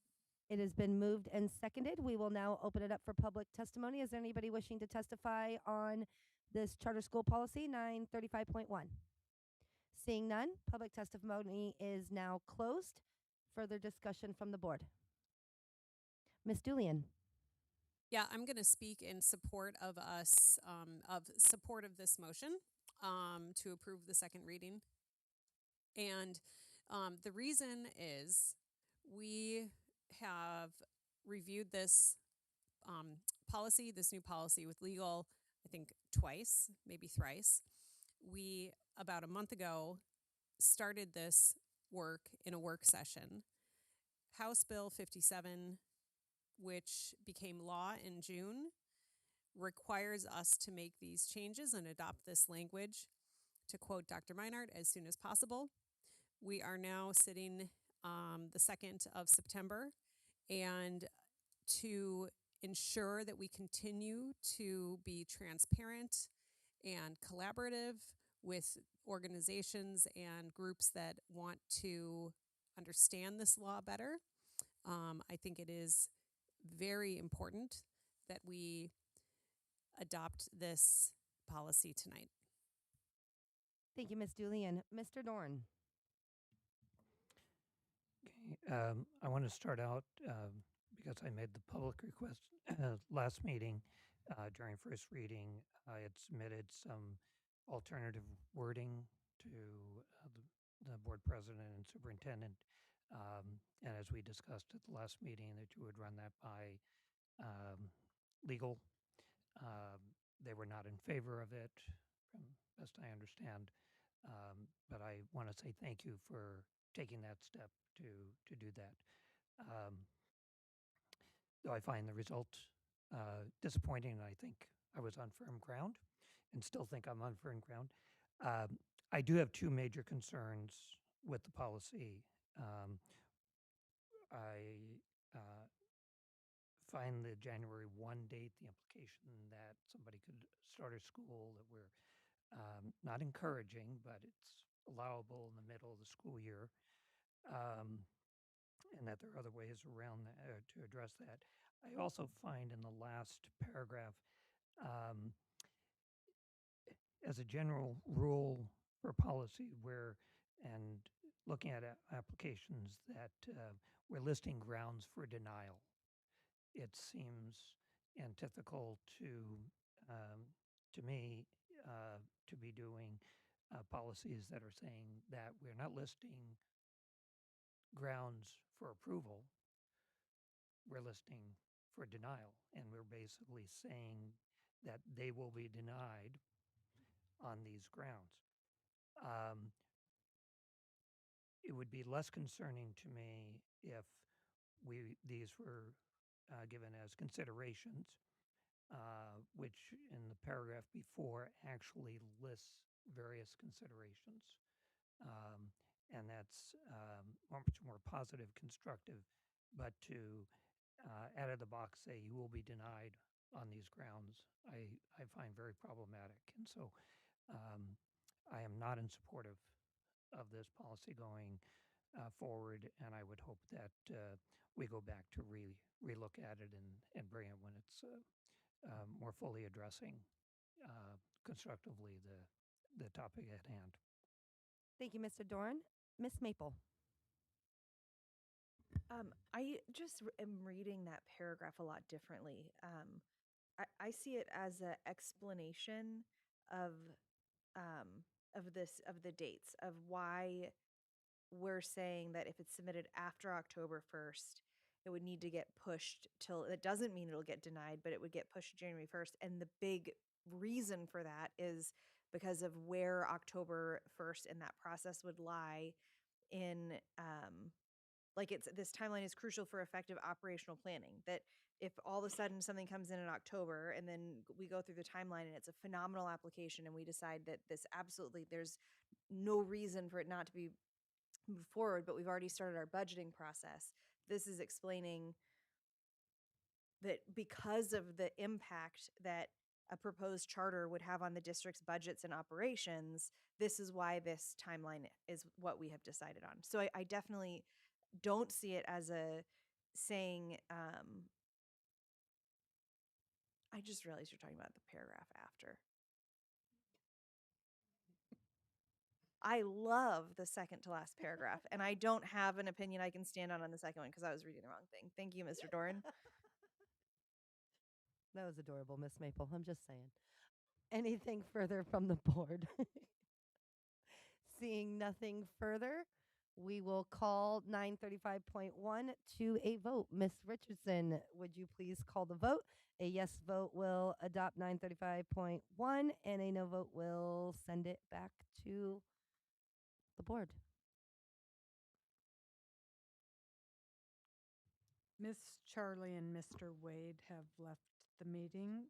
So, Miss Carol Hubbard, Yes. Mr. Dorn, No. Miss Maple, Yes. Mr. Burgess, Yes. Miss Julian, Yes. Mrs. Burnett. Yes. Thank you. Motion carried. Thank you. Moving on to Board Policy 935.23, Charter Schools, Application Procedure for Establishing a Charter School Contract with the School Board, second reading. Board Policy 935.23 is proposed to be revised and is before the board for second reading by administration. Ms. Dillard. Thank you, President Burnett. For this policy, we made some small revisions to align with changes that came with House Bill 57. We added and provisions required by Alaska State Statute 1403-255C as additions that have to be considered as part, or provisions that have to be included in a contract. Based on information from the board at first reading, we also added the language in the first sentence, developed in collaboration with the school board, to that sentence. So it now reads, the proposed contract is developed in collaboration with the school board. This revision supports the collaborative process that is also outlined in school board policy 935.2. And then we did rescind the last sentence per the board's request. The contract will take effect upon the State Board of Education's approval of the application. And that is the extent of our revisions. Thank you, Ms. Dillard. Anything from the board? I will take a motion at this time. I move to approve the second reading, public hearing, and adoption of Board Policy BP 935.23, Charter Schools Application Procedure for Establishing a Charter School Contract with the School Board. Oops. It has been moved and seconded. We will now open it up for public testimony. Anybody wishing to testify on this policy? Seeing none, public testimony is now closed, and we will come back to the board for discussion or questions for administration. Seeing none at this time, Ms. Richardson, would you please call the vote on Board Policy 935.23, Charter Schools? Miss Julian, Yes. Miss Carol Hubbard, Yes. Mr. Dorn, Yes. Miss Maple, Yes. Mr. Burgess, Yes. Mrs. Burnett. Yes. Thank you. Motion carried. Thank you. That will conclude all of the things on our agenda tonight, minus our executive session. Before we jump into that, we will move into board comments. Board, tonight I am asking that you please keep your comments to under 5 minutes so that we may have time for our executive session and all that needs to be done and said in there. With that, we will start down with Mr. Burgess. Thank you. Odd mix of emotions going on tonight for me. I'm very proud that we passed Resolution 2026-04, Safe Spaces, Strong Futures, standing with our immigrant school community. It needed to happen, and I'm glad that the board recognized that and was willing to make that statement of affirmation. But at the same time, I am disappointed because I do believe that it was watered down. It is not as strong as it could have been, in my opinion. And I just want to acknowledge that the discussion around this likely caused harm and trauma to people who are being targeted. And I apologize for that. I am sorry for what it's worth to anybody who's listening who was hurt by anything that was said tonight, whether it came from an audience member or a board member.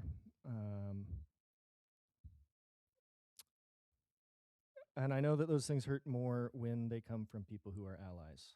So again, I'm sorry to anybody who was affected negatively by this, but I am very proud that we were able to get it passed and that we made this statement of support for our immigrant community. And I'm just going to go ahead and leave it there. Thank you, Mr. Burgess. Miss Maple.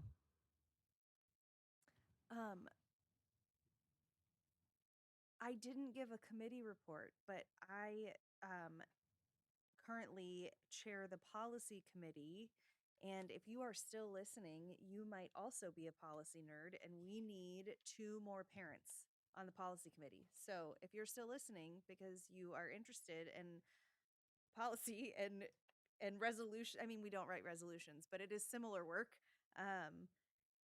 Please apply to be on the policy committee. I love getting to work on the policy committee with Miss Dillard, and there's room for more.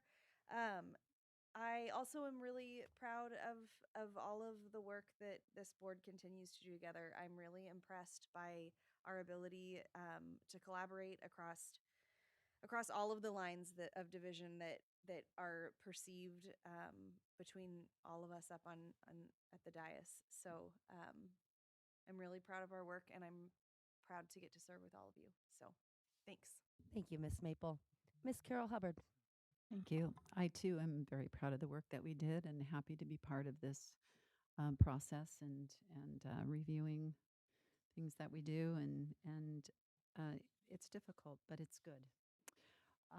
I wanted to speak to our vacancy. After reading the letter from the borough attorney, um, it appears that her recommendation to us was to fill the position at our next regularly scheduled meeting, which was today. Point of order. I believe that was attorney-client. Yeah, that's attorney-client. Mr. Dorn is correct. Miss Carol Hubbard, we're going to have to ask you to refrain from comments about this matter as this is attorney-client privilege. Very good. All right. Thank you. Miss Julian. I am going to also tonight talk about the vacancy, but not reference any attorney information. So, as a board, on the 19th of August, we accepted the resignation of former board member Ms. Hardy. Alaska Statute 14-12-070 states if a vacancy occurs on the school board, the remaining members shall within 60 days fill the vacancy. The person selected shall serve until the next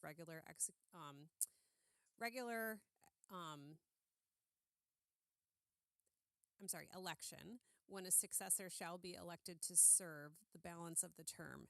Board policy, our board policy 922-3, which follows the law, provides in the event of a vacancy on the board for any reason, the remaining board members shall appoint a replacement as provided herein.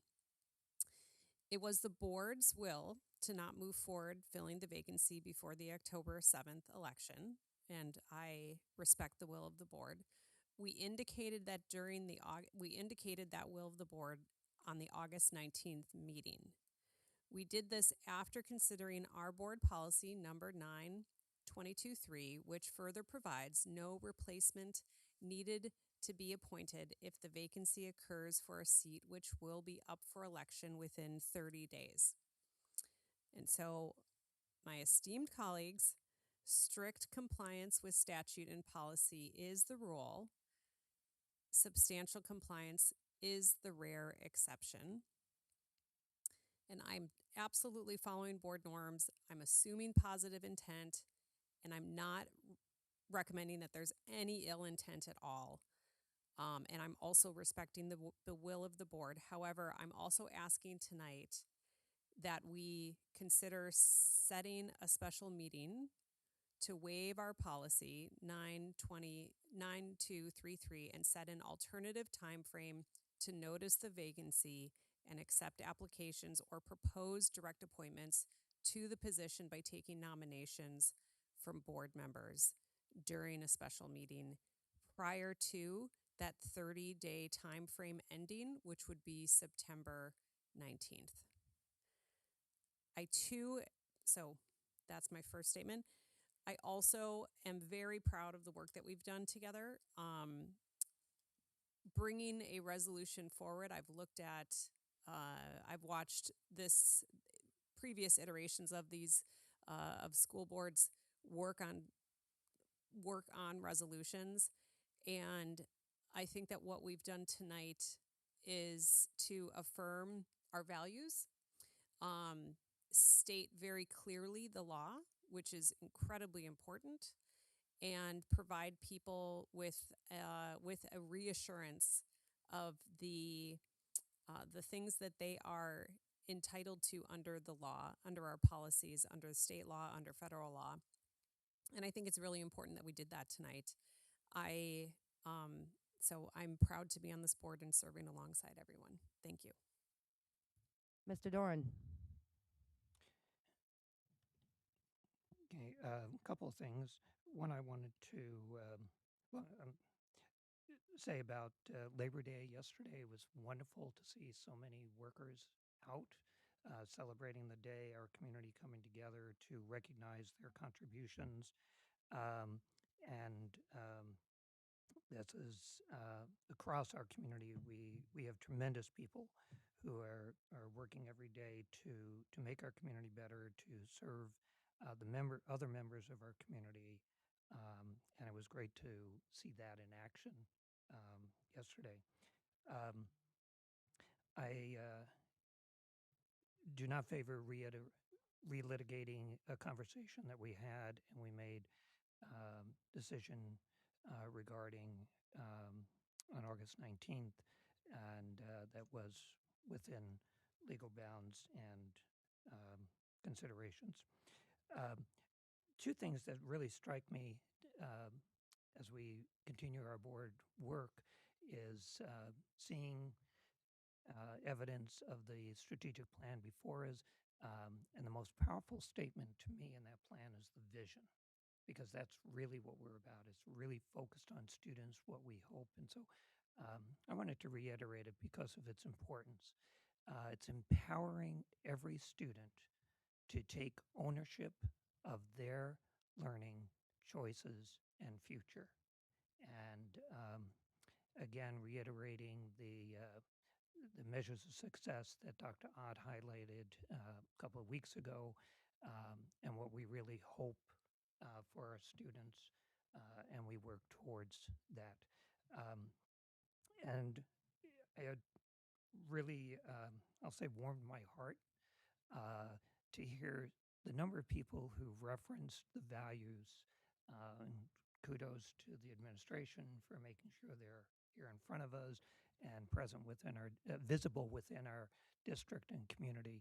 And over the last several weeks, the belonging has really struck me as one of those things that I hope we'll each take each part of this and have an opportunity at some point, maybe through a work session or perhaps, but to really say, what does this mean to us? How do we read it?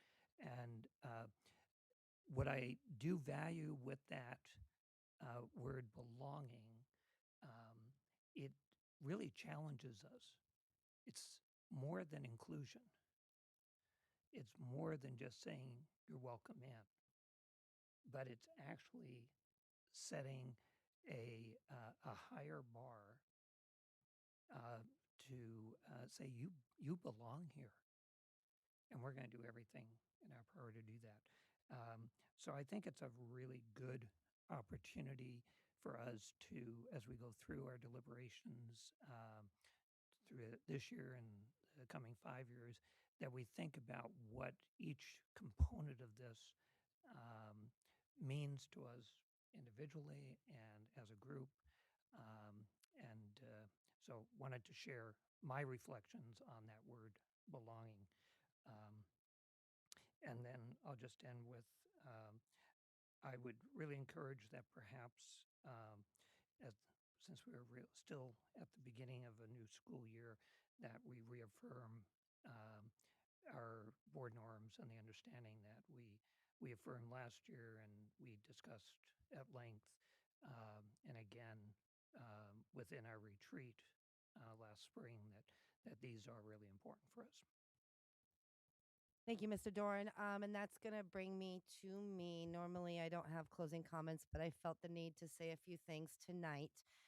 First, I do want to thank the board for our tremendous work.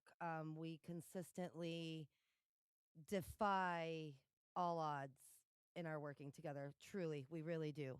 I know that not all of us are always happy with decisions that are made. I know that compromises are sometimes hard, and it is just amazing to me how time and time again that we can truly come together and do the work of the board. And I really do appreciate that. It is, I have watched these boards for years, and this board truly is a good board, and I am proud to work on it with each of you. But with that, I would like to offer a gentle reminder that our closing comments are not a place to step outside of our board norms, as Mr. Doran has brought up several times tonight. That has happened. It's happened in the past. We do tend to cross lines once in a while. And I know that that can happen when we're passionate about the work that we do. But part of our responsibility is to uphold board decisions in public, even when we may not agree with them personally. With that said, I want everyone to be aware that Dr. Miner, Vice President Maple, and I are already meeting tomorrow to work on a path forward for the vacancy process. We have been in deep discussions about it over the last week. There was a board decision that was made, and so it makes things a little bit more complicated when board members do want to overturn those decisions. We are working through it. We will keep in contact with the board on what that process will look like and how we will handle it from here. But please let that be a reminder that board decisions, even when we don't agree 100%, are to be upheld. It is part of our board norms, and we are to be careful in our closing comments with disparaging one another. With that, we have an executive session. I will take a motion.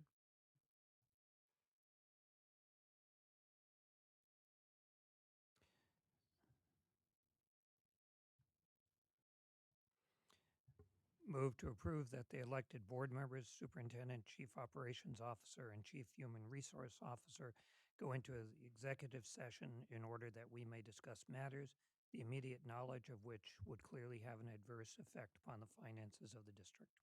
Second. We are now in executive session.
May I get a motion?